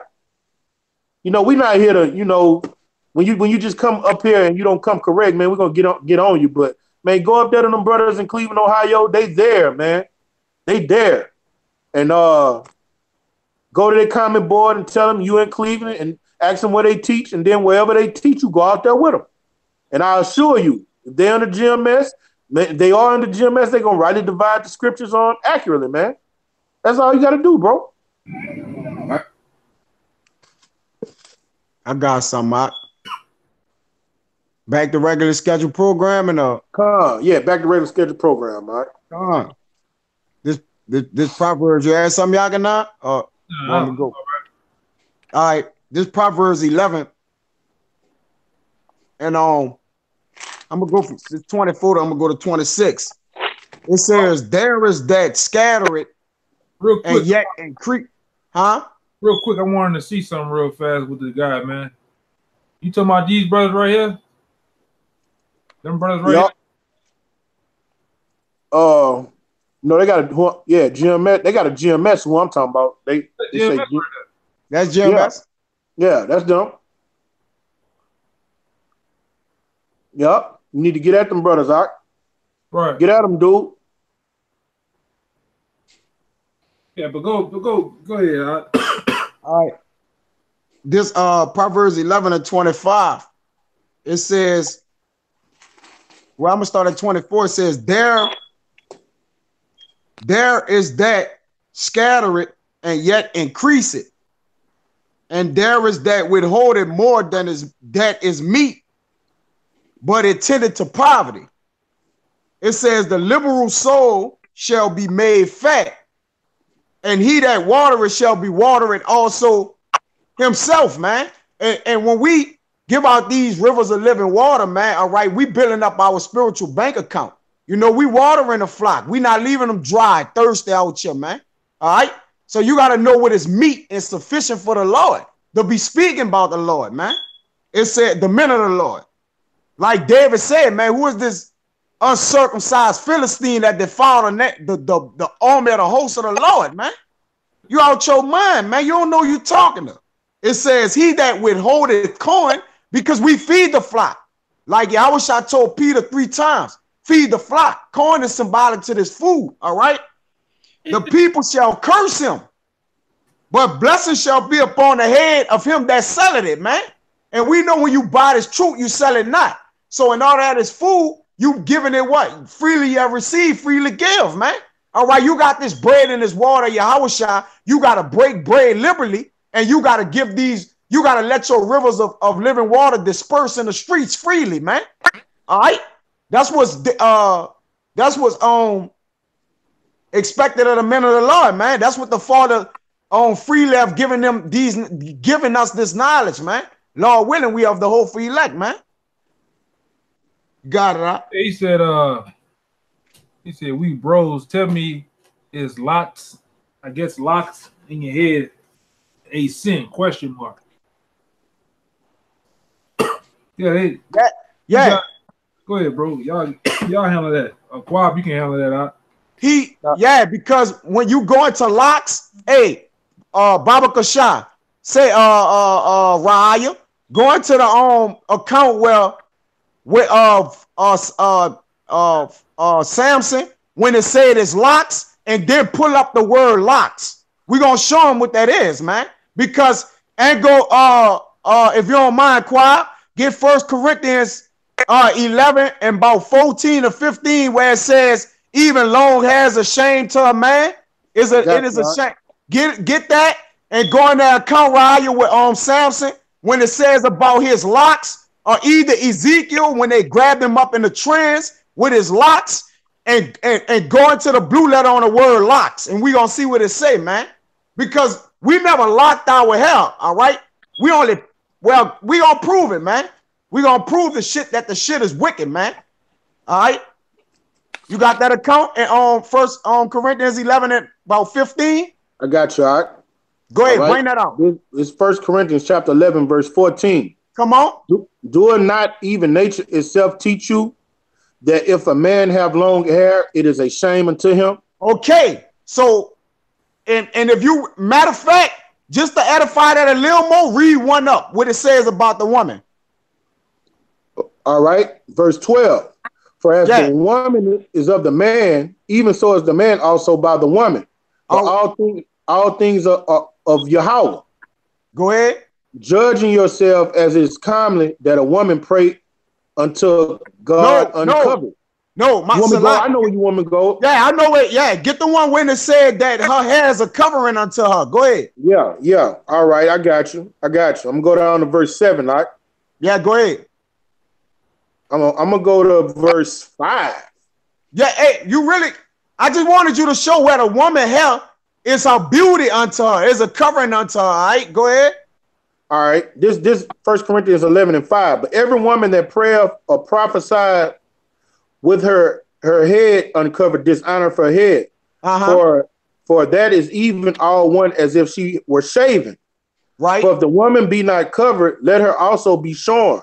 But if it be a shameful for a woman to be shorn or shaven, let her be covered. For a man indeed ought not to cover his head, for as much he is in the image of Yahweh. But the woman is the glory of the man. That's what you wanted? No, I wanted where it says the woman has a beauty, is a covering unto her. I'm going to get it. Oh, it's 15. My bad. It was under 14. My bad. Salaka. That's me. Go ahead. Read 14 and then read 15. Go ahead. Salaka. That's me. 1 Corinthians 11:14. Do it not even nature itself teach you that if a man have long hair, it is a shame unto him? Because why, man? Read 15. Go ahead. But if a woman have long hair, it is a glory to her. Go ahead. For her hair is giving her for a covering. All right. So a man don't have hair for a covering. All right. It's a glory unto her to have long hair. That's why 14 tell you it's a shame. Because if you, to be honest, all reality, if you behind a man with long hair, you can mistake him for a woman, I'm talking about if you looking from him from behind. I'm talking about that's why you don't do that shit like that, man. All right. A woman hair is long like that, man. All right. You can mistake a man who have long. If a man hair all the way down his back like that, you wouldn't know what gender he is. To a degree. And that ain't even on no homeless. Huh? I said, hold on. I said, get the account with Samson, man. I'm getting it. Wait, Ryan, you got it? Yeah, I got it. All right, bring it out. This is Judges 16 and 19. Yeah. And she made him sleep upon her knees, and she called for a man, and she caused him to shave off the 7 locks of his head. And she began to afflict him, and his strength went from him. All right. I'm about to get that word right there, locks. It's Judges 16 and 19. Yeah, I got it right here, locks. It says, I got it right here. Strong's H4253. Nachlafoth. It says braid, lock, or plait of hair. All right. So it's a braid. A braid is not a lock, a plait. All right. A braid, you can what? Unbraid your hair, man. All right. Your hair wasn't made for you to plait, to lock your hair up to where it don't unlock, man. You got to braid like the men of the Lord had braids. They old pictures of them old ancient pictures of the men in ancient Egypt and overseas. You see our kings on the throne with what? Cornrows. You see what I'm saying? You don't see us with them with dreads like that, man. It says braid or plait, man. And that's what locks up. But you don't lock your hair up, man. Matter of fact, I'm going to go into go ahead, y'all got it right quick. Let me put something out. And these guys actually put beeswax and all type of other shit in the head for their hair to lock up, man. Yeah, you're supposed to do that. They're supposed to do that, man. Go past their shoulders. It should really have the Hamites, man. But like I say, you got to hold on. You can't really wash it when you lock it up, can you? What'd you say? you can't really wash your hair when you lock it up like you can if you just braid it. It's unsanitary. And those locks is a Hamite custom. Hamites used to get shit and literal shit and lock their hair up. That comes from Ham. All right. Benjamin adopted that shit from Ham. All right. But that was not an Israelite custom. We used to braid our hair, unlock our hair, and wash and clean our hair. When you have locks, you can't clean that shit. Let me bring it out. Let me read this, the strong definition in that. It says, a ringlet of hair as gliding over each other. A lock that's gliding over each other. As in what? A cornrow, a plait. So you can what? Take down, and you see what I'm saying? Or read, you get what I'm saying? A ringlet of hair as gliding over each other. A lock locks up. It don't glide like it lock into place, man. All right, you're not supposed to have that like that, man. So, Samson had locks. No, he had a ringlet of hair that glided together, man. He had plaits, man. Y'all got it, do I? And that's why you gotta come to the brotherhood, bro. Young brother. You got to come amongst the men of the Lord, man, and learn of the Lord, man. Because the scriptures say, don't be ignorant in anything great or small. That was a good question you had, man. Like amongst the brothers in GMS, man, we don't deal with the motherfucking dreadlocks, man. We don't do it. Those are heathenistic customs, and the ways of the heathen are vain. All right? Flat tops is another Hamitic custom. You know, we don't deal with that shit, man. We rock out.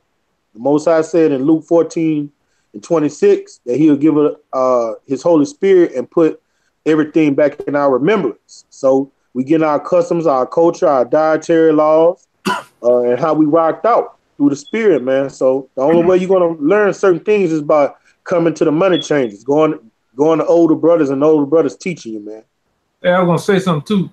You know, this thing about this truth, man. Over here at GMS, this ain't a Burger King where you can have it your way, man. If you have locks or dreadlocks and shit, man, we understand where you at. If you do have them, those who do have it out there, man, you gotta man up. Down the line, you gotta man up and cut that shit, man. You're going off and you got dreadlocks and shit in your head, man. You know what I'm saying? And we understand where you at, and hopefully through the Spirit, you understand where you at, as far as that issue, man.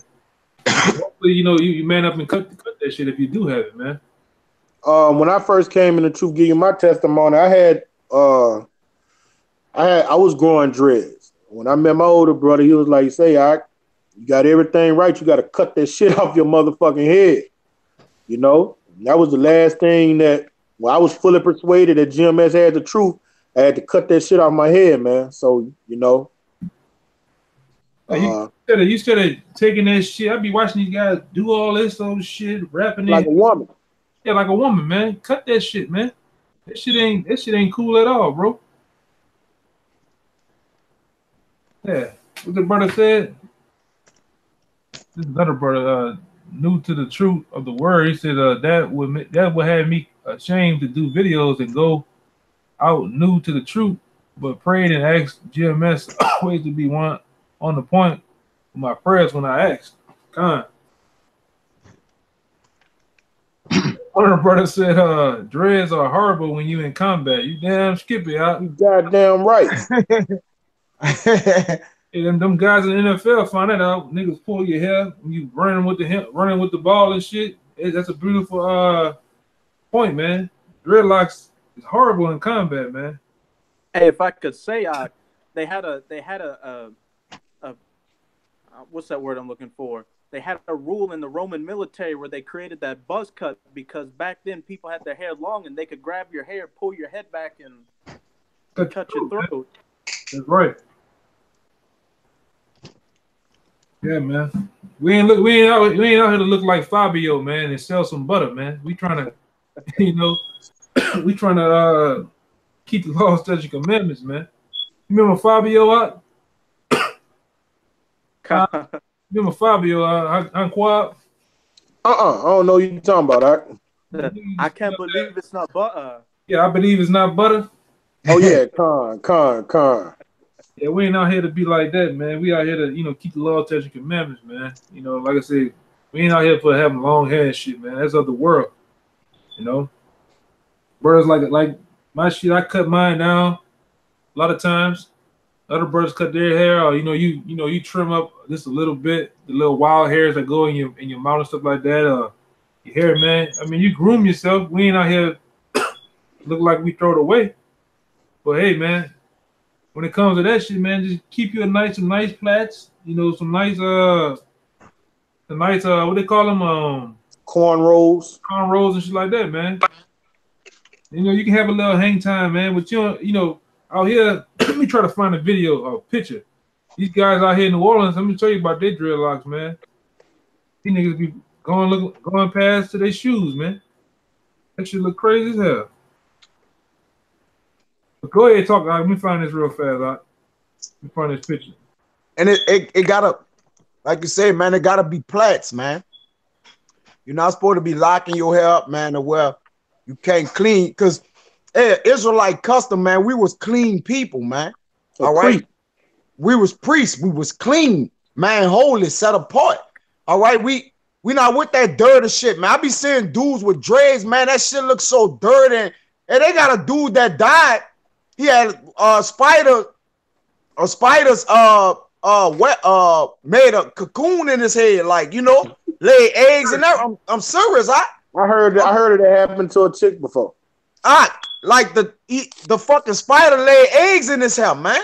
Like that we don't got no trifling heritage, man. Our heritage was above and beyond that which we could imagine, but because we low like this right now, that don't mean we are dirty people, man. We gotta clean. Hey, Jake can live in a project. I can have that bitch smelling like Beverly Hills, man. I got you. When you go in there, man, spick and span, huh? Yo, you got it, Dwight. I got you a precept, Kaya, what you just said. Bring it up. This Leviticus 10, verse 10. And that you may put difference between holy and unholy, and between unclean and clean. All right, man. And that you may teach the children of Israel all the statutes which the Lord has spoken unto them by the hand of Moses. And that's why the Father gave us laws, statutes, and commandments, man. All right, like he says, it's an instruction manual on how to live. And this book teaches you how to live and how to live more abundantly. It's not even just how to live, but how to live abundantly, man. Yeah. Cleanliness is next to godliness. You got it. Right? And when you live that clean life, that Levitical priestly, cleanly life, he said, I raised you as a nation of priests. The reason we get to live a full day, because when you keep these commandments in their fullness, you live 1,000 years, man. And what you get on an alkaline diet. You stay clean. The Most High is all about cleanliness, and them damn dreads is detestable and unclean, man. You ain't have no priest, no Levitical priest walking around with no motherfucking dreads. They can't wash their scalp and shit, man. Yeah. Shit, no, man. We are clean, holy people, a peculiar people. We different. The customs of the heathen are vain. That's them Africans with that bullshit. You can pull that up. It's them Africans. I think they the ancient Egyptians. The ones they put that red clay in their hair, and that's what they use to lock their shit up. And they dreads be red and long. That shit come from the motherfucking Hamites, man. I probably could pull it up real fast. Yeah. I forgot the name of that tribe. I had studied that shit some years back. That's where Medusa came from. Con.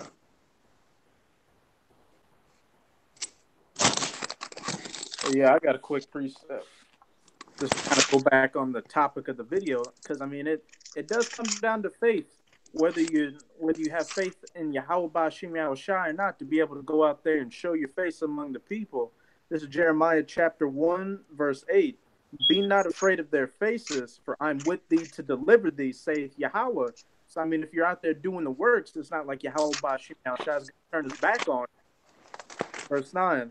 Then Yahweh put forth his hand and touch my mouth. And Yahweh said unto me, Behold, I have put my words in thy mouth. So I mean, when you're out there and you're in the right spirit, I mean, Yahweh Bashim Yahushua is going to put the spirit on you to not be confounded out there in front of these other nations. And the Most High, when he teach, he's repetitive. That's the way he teaches us. When you read a lot of these prophets and apostles, they all basically say the same shit. You know, some prophets might touch on other topics, but then when you read the scripture, they basically repetitive. All right. And this is a precept what that brother just read. This is this is for back on the topic with brothers that a lot of times the brothers don't come out there. They just scared, like the brothers say. They see how we be raw out there. They don't be wanting to be seen of men. That be a stumbling block for brothers to come out there. They don't want to see you. Don't want your boys and your family to see you out there with these garments looking like a spectacle. And some people be scared. And, you know, they know one day it's gonna go down out there. You know, and that's where your faith come in, man. And you got to hold fast to these words that he give us. All right, this Ezekiel 3. I'm just going to say, as we always keep reiterating, shit's going to go down whether you're out there or not. So you might as well take the best chance for you. Real shit. This is Ezekiel 3:8. Behold, I have made thy face strong against their faces, and thy forehead strong against their foreheads. All right? And that's our great king said, I send you to this rebellious house. He said, I send you as sheep amongst wolves and scorpions. All right? And dragons. This damn devil is a fucking dragon. The so-called white man, the nation of Edom. He's a fire-breathing dragon, man. All right? Verse 9, as an adamant harder than flint, I have made thy forehead. Fear them not, neither be dismayed at their looks, though there be a rebellious house. So they're going to look at us with death in their eyes. They're going to threaten us. You know, we had all that happen to us, man. You know, and they're going to try, and in these last days, they're going to try to carry it out. And it's going to happen. We're going to have casualties of war amongst us. But that's where you got to pray for the Most High for faith, man. We're going to have martyrs amongst us, man. We have martyrs in our ranks. It's going to be casualties of war with the men of the Lord. So you got to count the cost when you come out there. You got to prepare yourself for the worst. But like the brother just said, Rayak just said, hey, it's going to go down regardless. So you want to at least be on your Yahweh Shemel Shai's good side and be a prisoner of hope. I got some pictures on this. Let me pull it up. This shit here. That's what I'm talking about. Them niggas there. That's dead hair right there, bro. Yeah. That's unclean. That's unclean. That's detestable. Yeah, look at this shit. They didn't cut this out somebody's head, man. Man, we wouldn't let somebody come amongst the camp in ancient Israel with some shit like that on their head. They'll be no different than a leper. We wouldn't let somebody come with hair like that up in the camp, man. Yeah. We'll have them motherfuckers walking around hollering, unclean, unclean, unclean. Like leper. Yeah, man. Look at this guy. Look at this guy, man. Look at this guy. Yeah, man. Foul ass spirit, man. Look at his countenance. That's a sweet boy. Yeah. A bati boy. A bati boy. Look at this shit. I wish you could have found that Hamite tribe. They tall and they had them red from that red clay. That's where that shit started. I forgot the name of that fucking tribe, man. They tall. I think they're the ancient Egyptians. You could probably put in like African clay dreads or something like that. Clay locks. I think this is him right here. That's them. That's them. That's them. That's them right there. That's who I'm talking about. That's the Masia tribe. Yeah.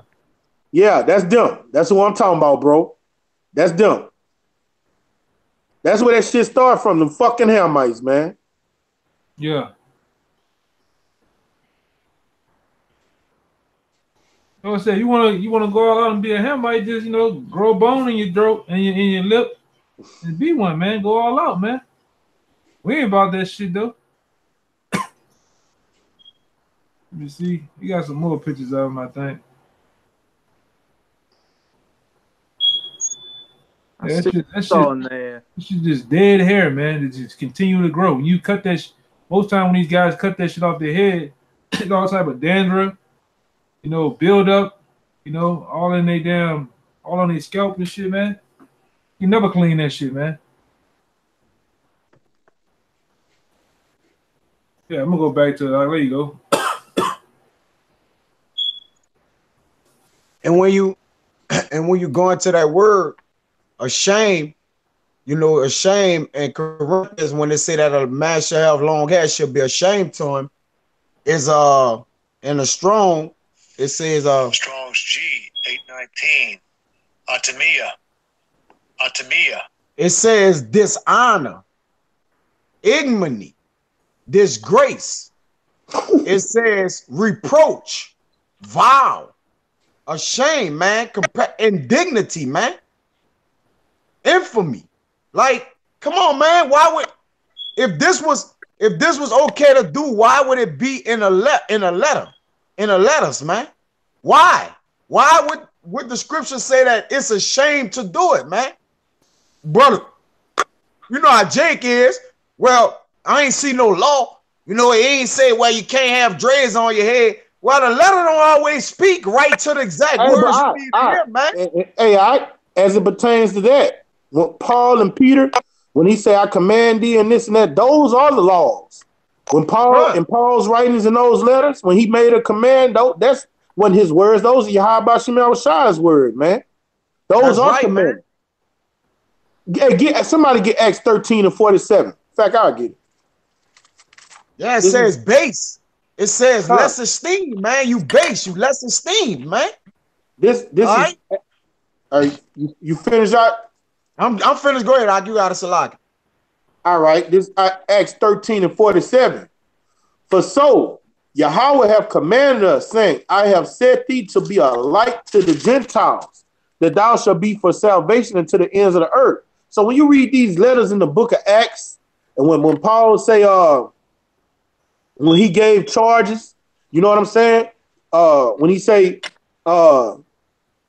it'll be, he say, I speak as a man, and I tell you, if you can't withhold yourself, marry, you know, but he say, if you can, don't deal with a woman. You know, all of those are commandments, man. All of those are commandments, man. Those right in Paul's are commandments. I got one more thing, one more thing to show. This is cornrows right here, man. You come up. This cornrows. That's lawful. You can unbraid those. Right.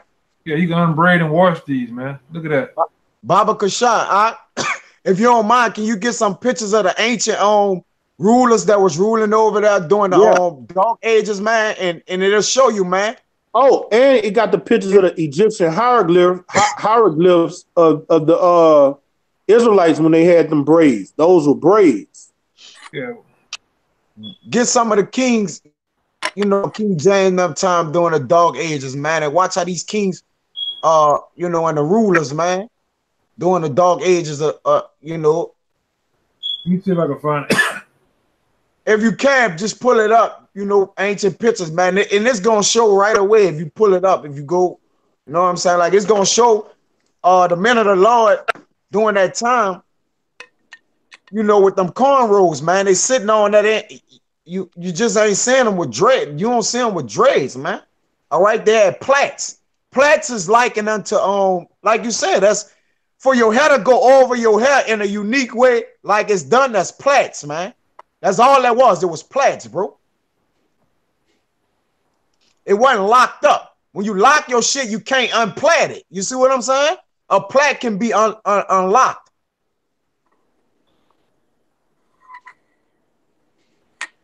See if I can find something.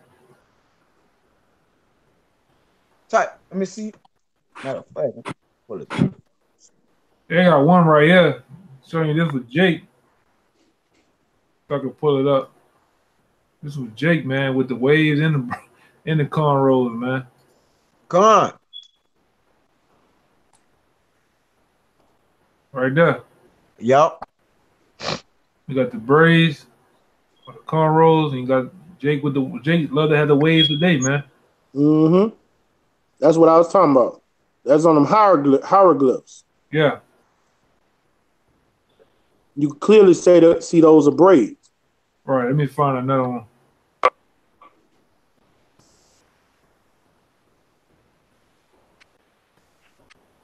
And that was our people, man.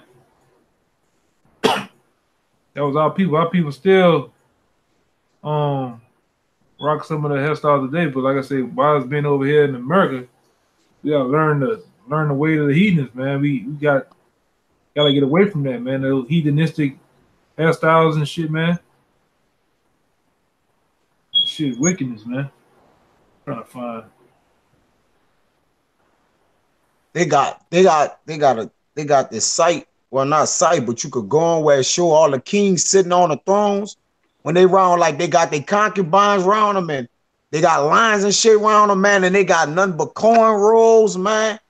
I gotta pull it up. I ain't pull it up in a minute, but trying to type it in real quick. See something. God, man. But man, hey, you know, it's a shame, man. It's a dishonor, it's a disgrace. Just like it's in like manner to your beard, man. All right, it's a badge of your manly dignity, man, to not have a beard on your face, man. If you can grow it, of course. You know, Jake like to be petty and, oh, I can't get no hand. All right. If you could grow a beard and not have a beard, man, it's a disgrace to you, man. It's a dishonor. But this brother here, new to the truth of the word, he said, I'm going to cut mine for real, for real. I'm scared of the Most High. And that's what it's about, bro. It ain't about what we telling you. Hey, ask him what state in the union and city he in. He can hear you. What state you in, bro? Yeah, that's the thing too, man. Like that's how you gotta feel. If you know, it ain't about what we saying, it's about backing it up in the scriptures, what the scriptures say, man. If you really feel the Most High, you'll do it. If not, it's on your body, bro. It's not on us, it's on you.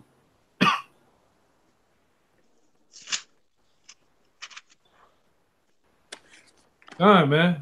To Michael P. Con. That's the brother in Plaquemine, man.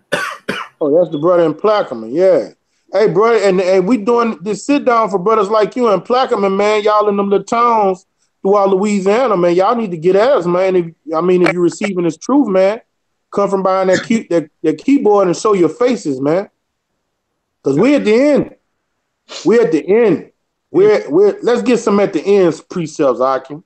We're at the end. It ain't no time to just be looking on the keyboard. It's time to get connected to the body and become a prisoner of hope, man. And let your works show forth good fruit. Yeah, I was gonna say this too, because at the end of the day, you're gonna wish it's gonna come a time that all the brothers that's in this thing, on this screen here and behind the comment board, it's gonna come a time, man, it's gonna come down to us where you're gonna wish you was by brothers, man. The Most High might have you somewhere out in a fucking field somewhere by yourself, man. You're gonna think about these things. Think about what brothers were saying, elders, apostles were saying. So it's a good thing, man, to have this time of liberty, man, to actually meet brothers in the flesh and have a relationship with brothers, man. You don't know, it might be you and another brother, man. I had this one right here. I got one. This is let me see. There's a lot of meat here. Well, it's a lot of meat. I'm gonna get it. You can break it down, not Kazakia, but Quab. This is Sirach 5, and I'm gonna start at 1 and just read down. It's a lot of meat. It says, set not thy heart unto good, to thy goods. Let me read that again. Set not thy heart upon thy goods, and say not, I have enough for my life. Follow not thy own mind and thy strength to walk in the ways of thy heart. All right, so don't lean to your own understanding, man. Don't think just because you're calling on Yahweh Shem Shai's name and you're looking at the prophets on YouTube and you're saluting them that you've done enough. The prophets are telling you what you have to do. You have to come make your body a living sacrifice and come do what we're doing, okay? You got to get out there and prophesy yourself. You know, get it in or come hold a sign. Be out there with the prophets. Don't forsake the assembly of the brotherhood. Bring it out, Yakanan. It says, follow not thy own mind and thy strength to walk in the ways of thy heart.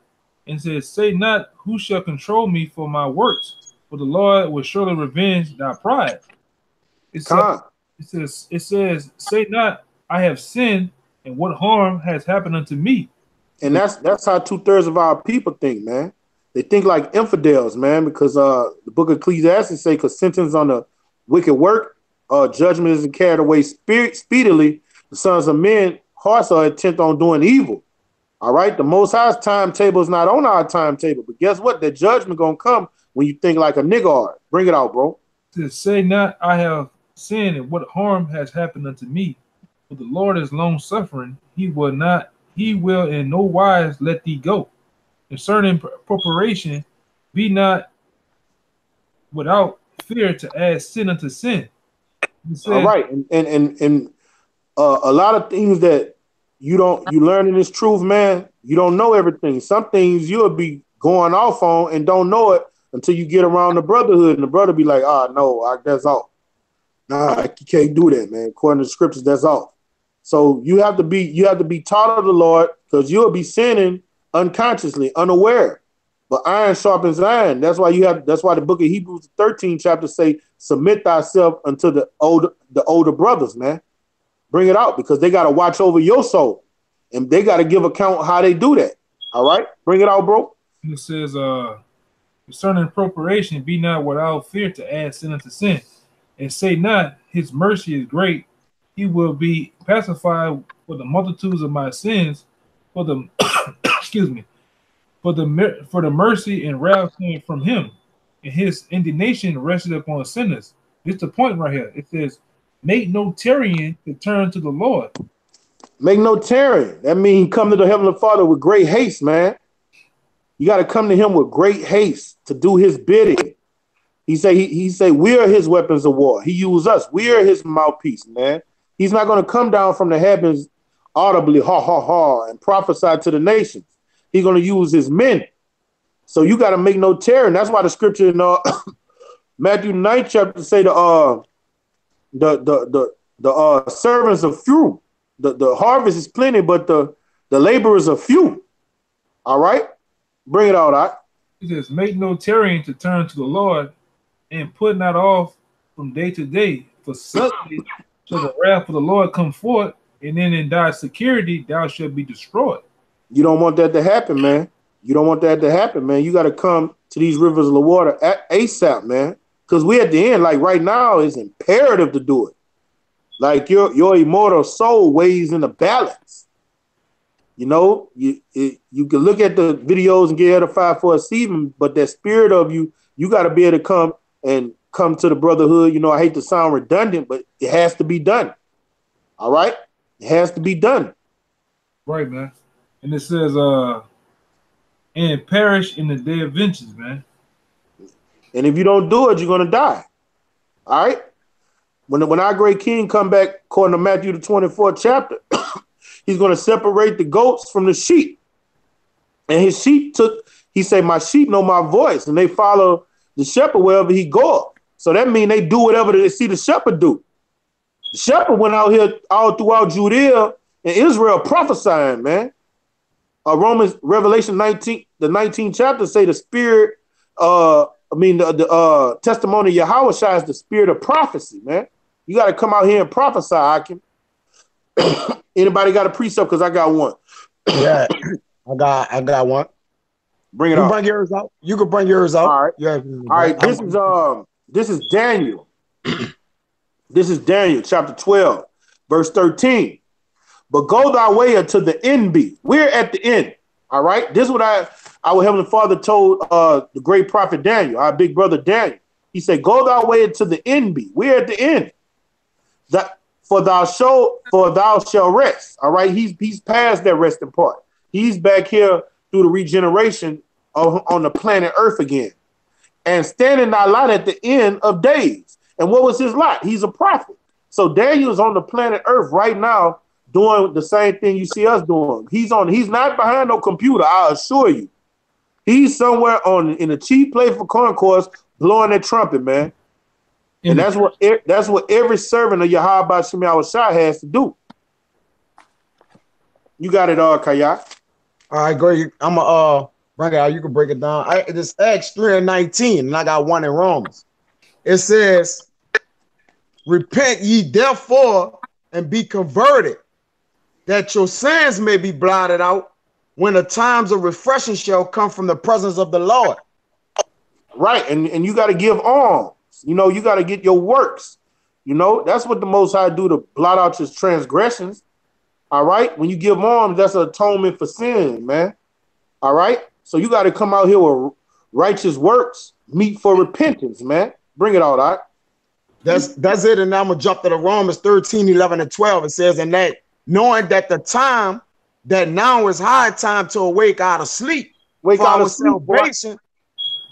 Wake out of sleep, wake out of some slumber, man.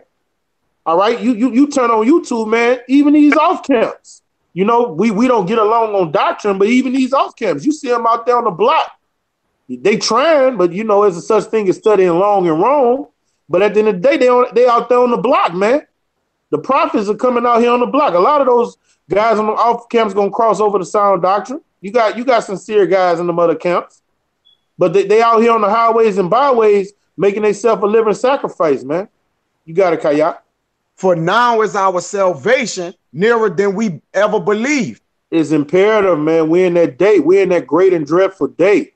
We're in the day in the time of Jacob's trouble. We're in the day of what the Edomites call SHTF. Wait, how it is? SHTF? Yeah. Shit hitting the fan. That's right. We're in the day of shit hitting the fan. That's one thing them damn Edomites, them doomsday preppers are right about. Shit about to hit the fan, the grid gonna fall, this dollar's gonna collapse, all hell is gonna break loose, and the men that Yahweh Shema Shai is gonna comfort is his servants, the one that did his bidding, that took heed to his commandments. And his commandment in his last days, seconds of time, is to go out there and teach the nations and prophesy, man. That's right, man. I got a limo. It says the night is far spent. The day is at hand. The night is far spent. We are bearing light on the planet Earth, man.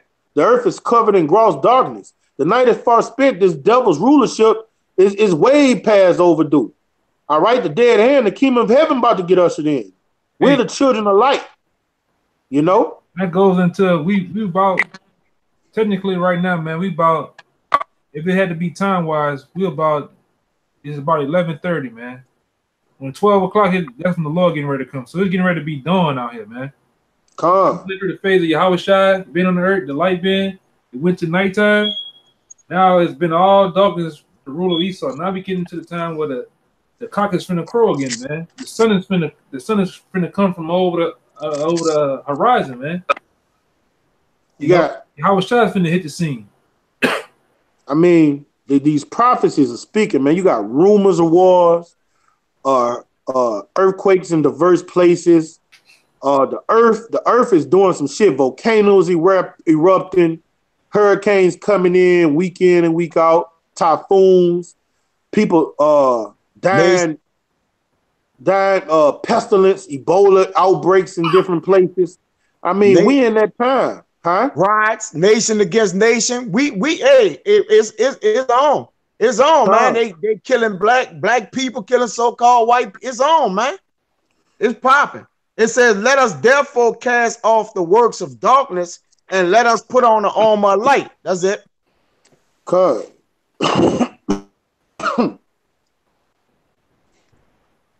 All right. Like you say, you about to say?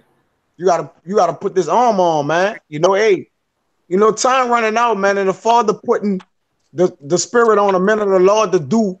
Y'all notice that these videos are really getting critiqued.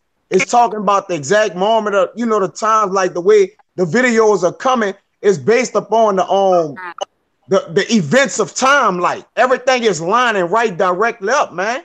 So like you said, through the spirit, when certain videos get out and brothers adhere to it, man, y'all got to come out to the camps, man. It's a calling of the Lord. The Lord calling out to y'all, man. The Lord speak through his men, man. All right, we don't got to look like, all right, you got to right after this. We don't got to look like the men of the Lord, man, but that don't necessarily mean we not the men of the Lord, man. All right, so, at the end of the day, the Lord don't give a fuck about who he used to bring out his word. He just only care about his word getting out, man. Go ahead, I bring it out. Yeah, this is Matthew 24:32. Now learn a parable of the fig tree. When his branch is yet tender and putteth forth leaves. All right. Ye know that summer is not. And that's right, man. Hey, a wicked generation seeketh after a sign. All right, how many you just Quab, you called out every sign you could possibly look for to let us know the end is near, man. All right, famines, wars, the blood moons, you left that out. Chariot sightings all over the globe. All right, wildfires, these things you left out, Quab. So this adding on to the things you left out. All right, like you said, volcano erupting, hurricanes hitting back to back to back to back. All right, you getting cold, freezes and mudslides. Like, come on, man. Hey, at the end, hey, pestilences, man, diseases running rapid than before, man. ADD, this out, that. You name it, they got a new disease coming out every other week. Come on, man. Got it, I. This verse 33. So likewise, ye, when ye shall see all of these things, know that it is near, even at the door. Verily I say unto you, this generation shall not pass away till all these things be fulfilled. Now in that scripture, that generation he was talking to, those people that he was talking to, the disciples, they are here in this day. He was really prophesying to our day and time. It seemed like he was having that conversation amongst them 2,000 years ago, but that generation is here, and he was talking about 2,000 years later. All right, he was actually prophesying. Back then, their understanding was so small, they didn't understand. They thought that was going to happen in their lifetime. But, you know, Yahushua, his wisdom was light years ahead of them. And he was talking about this day and time we're living in now. Because a lot of those prophets back then, a lot of the stuff they were prophesying, they didn't understand. That's why when you read in the book of Revelation, they say he had to unlock the seals so everybody could understand the scriptures and the prophecies, man. I got a precept, example to prove that. This is Matthew 12 and 32. It says, whosoever speaketh a word against the Son of Man, it should not be forgiven him. But whosoever speaketh against the Holy Ghost, it should not be forgiven him, neither in this world, neither the world to come. So that proves it, man. And that proves, yeah. When they say the word to come, man, it's talking about the regeneration when you come back, when the spirits are regenerated, man. Right. And this is the last hurrah. This is the last time you're gonna get judged. Like even the 2/3, man. This is their final judgment. Right? That's what he was talking about. He was talking about the 2/3 because they're the ones who go against him in that world. Meaning that in the age to come is the age we're talking about now, man. The age we're talking about now. This is it. So you brothers that's looking on these videos, man, and eating these rivers of living water, drinking these rivers of water, and eating this bread of life, man. Like the book of James say, don't just be hearers only, but be doers of this word, man. Come put your hand to the plow. It's all about, let me get that. I got one right here, man. One of my favorites, man. And you got to take this into consideration when you're dealing with these scriptures, man. It's Sirach 11 and 25. It says, in the day of prosperity, there's a forgiveness of affliction. And in the day of affliction, there is no remembrance of prosperity. For it is an easy thing unto the Lord in the day of death to reward a man according to his works. The affliction of an hour maketh a man forget pleasure. And in the end, his deeds are discovered, man. 1 hour for the Lord can make you forget all this shit, man. Con. This is Matthew 9 and 37. Then saith he unto his disciples, the harvest truly is plenteous, but the laborers are few. And the laborers is the elect, man. If you're in that elect number, guess what? You're going to be a laborer. All right? You're going to be a laborer. You're going to be connected to the laborers. All right? They all going to be, we're one body. They're all going to be doing the same thing. You're not going to have one somewhere far off just being a spectator. This truth is all about action. This is an action word. This truth is about getting it in. All right? Pray ye therefore the Lord of the harvest that he would send forth laborers into his harvest. So you brothers are laborers, man. Whatever small town y'all in, y'all go out and be a beacon of light there, man. But you got to come to the money changes, man. You got to come amongst the brotherhood, man, and learn the Yahweh Shem Shah, man. And do what you see the older brothers doing. I mean, this thing of ours is a thing of order. It's a prescribed order. I want to say something too, man, because we got to get to this. We got to talk on this too, because you have a lot of guys that have different ailments, you know, sickly or having disabilities, man. That's no excuse either, man, because the Lord got men that's in this thing that has. We got a brother amongst us. The brother is like legally blind, man. He's still legally blind. You got a brother that's actually it's a camp where a brother is deaf, but he still do videos in sign language, man. So there's no excuse, man. You know, it's like that, like the little pictures that show you a guy playing basketball with no legs. What's your excuse? It's no excuse, bro.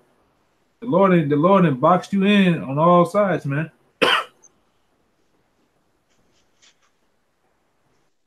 Well, hey, bro, if it would be just you, like I said, we brothers can pretty much. Let me get the scripture again, man. Get the scripture again for you. The brother that's in Plaquemine, man. Let me get that Ecclesiastes. I think it was Ecclesiastes. That was Ecclesiastes 4. Yeah, Ecclesiastes 4:9. It says, two are better than one because they have a good reward for the labor. You know. So if you kind of nervous about being the only person out there, you know, go to Baton Rouge, man. Go to New Orleans, man. If you need, and I'm telling you this, man. If you need help with gas money or something like that, brothers will help you out, man. If you sincere, brothers will help you get there. Brothers stop along the way and pick you up, man. You know, I give you I think the brother Yaquan got your information, but this is the site right here, man. If you'll pass your information, man. Yeah, I don't have his information, Doc. Yeah. And he say he's from Plaquemine? Yeah. Man, that's nothing to come to Baton Rouge. That's a skip in the hot. Right, man. I could bring something out if y'all got something out. Yeah, go ahead. You got it, bro. This 1 Peter 4:17. It says, for the time has come that judgment must begin at the house of God. And if it first begin at us, what shall the end be of them that obey not the gospel of God? Right. And if the righteous be scarcely made, I thought one of y'all was gonna break it down. I get it though, but it says, for the time has come that judgment must begin at the house of God. All right, and God gonna start with his men first. You know what I'm saying? You want to get it, Yagana? I got it. Yeah, he gonna start with his men. Then he gonna trickle down to the rest of the house, the 2/3, and so on and so forth, man. That's right. Go ahead. It says, and if it first begin at us, what shall the end be of them that obey not the gospel of God? Yeah, the end for you is death, man. The Lord will buy us in all type of ways, man, but we get mercy. But for you that obey not the Lord, man, it's death for you, man.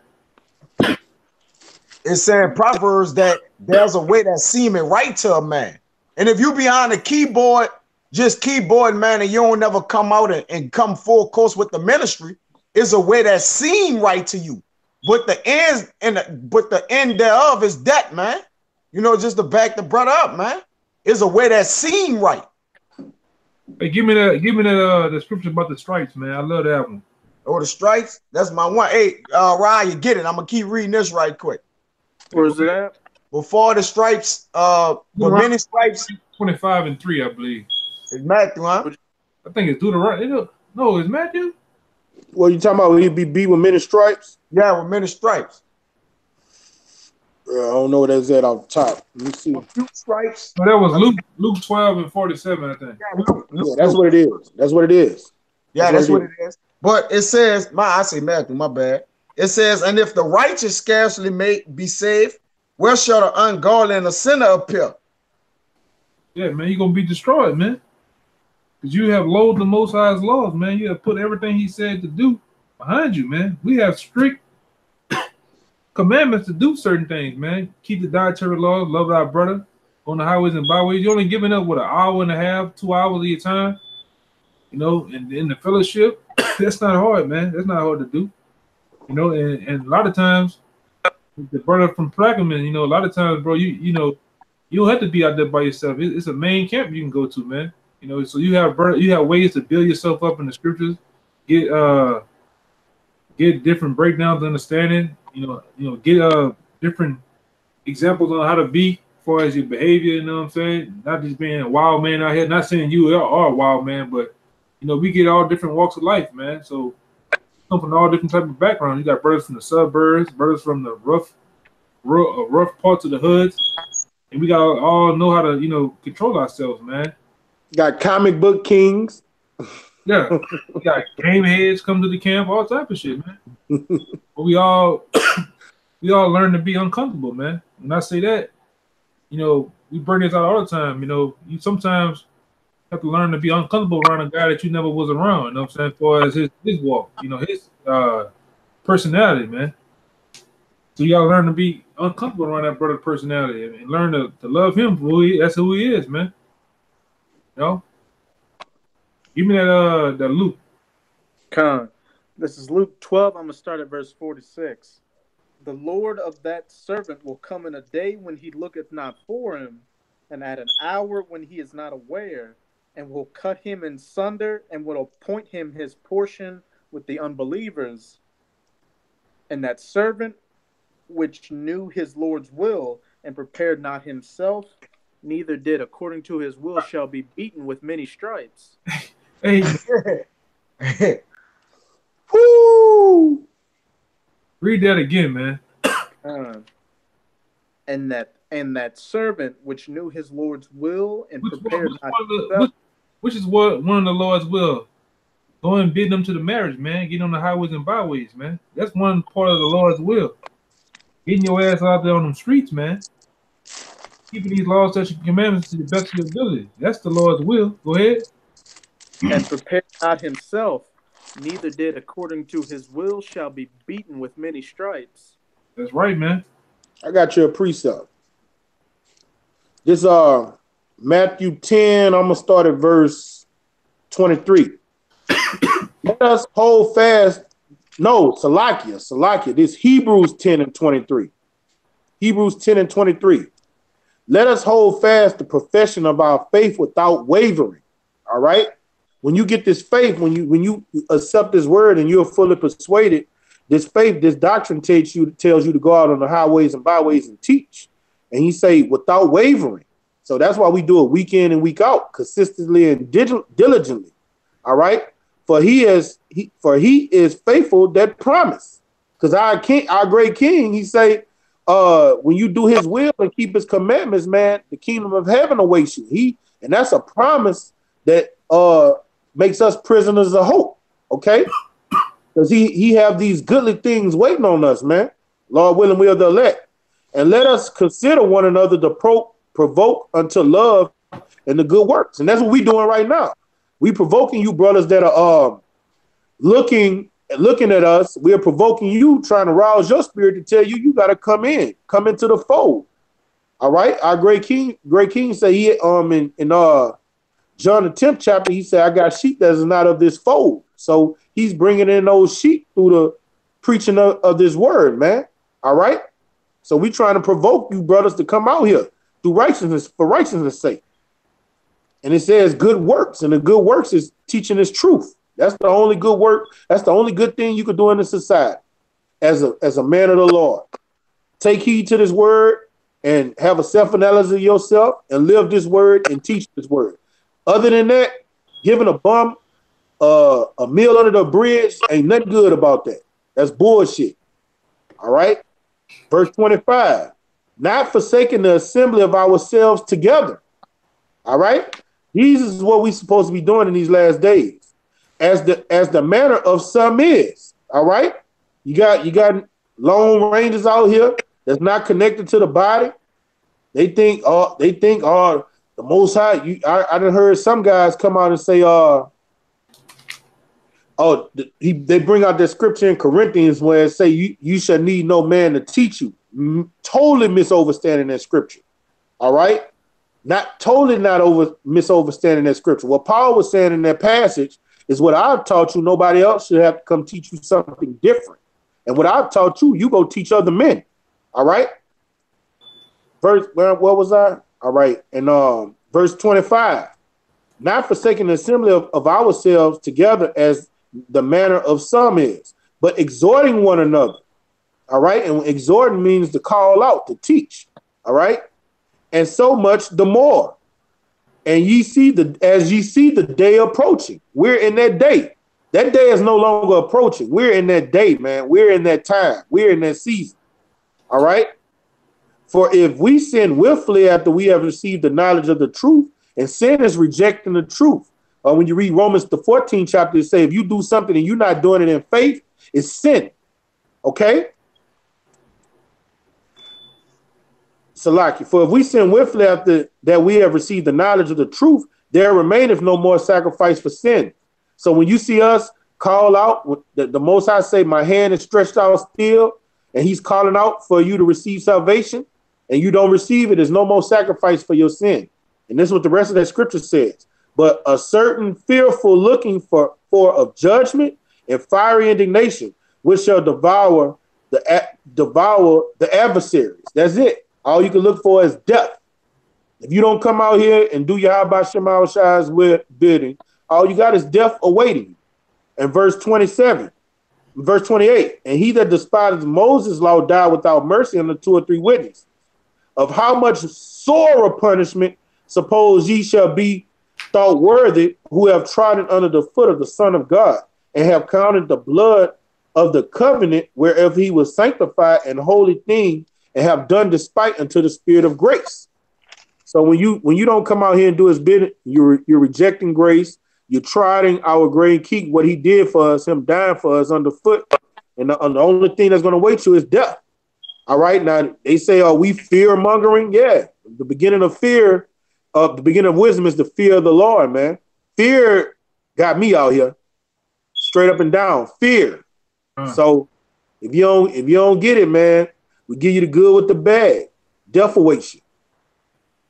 You can send us out. All right. So with that, man, Lord willing, to sit down was edifying to the hearers. This sit down was edifying to the hearers, man. You brothers that are out here looking at these videos, man, come to the rivers of living water, man, because we're at the end, man. Most High about to shut this system down, this beast system down, and all hell about to break loose. So it's imperative, man, to get this, man. And we're going to give infinite honors to Yahweh by Kadash, Salakia. And I'll give double honors to the apostles of Great Millstone and salutation to Yakin, pushing this truth across the four winds. Kwam Yasharala, death to America. Kwam Yasharala.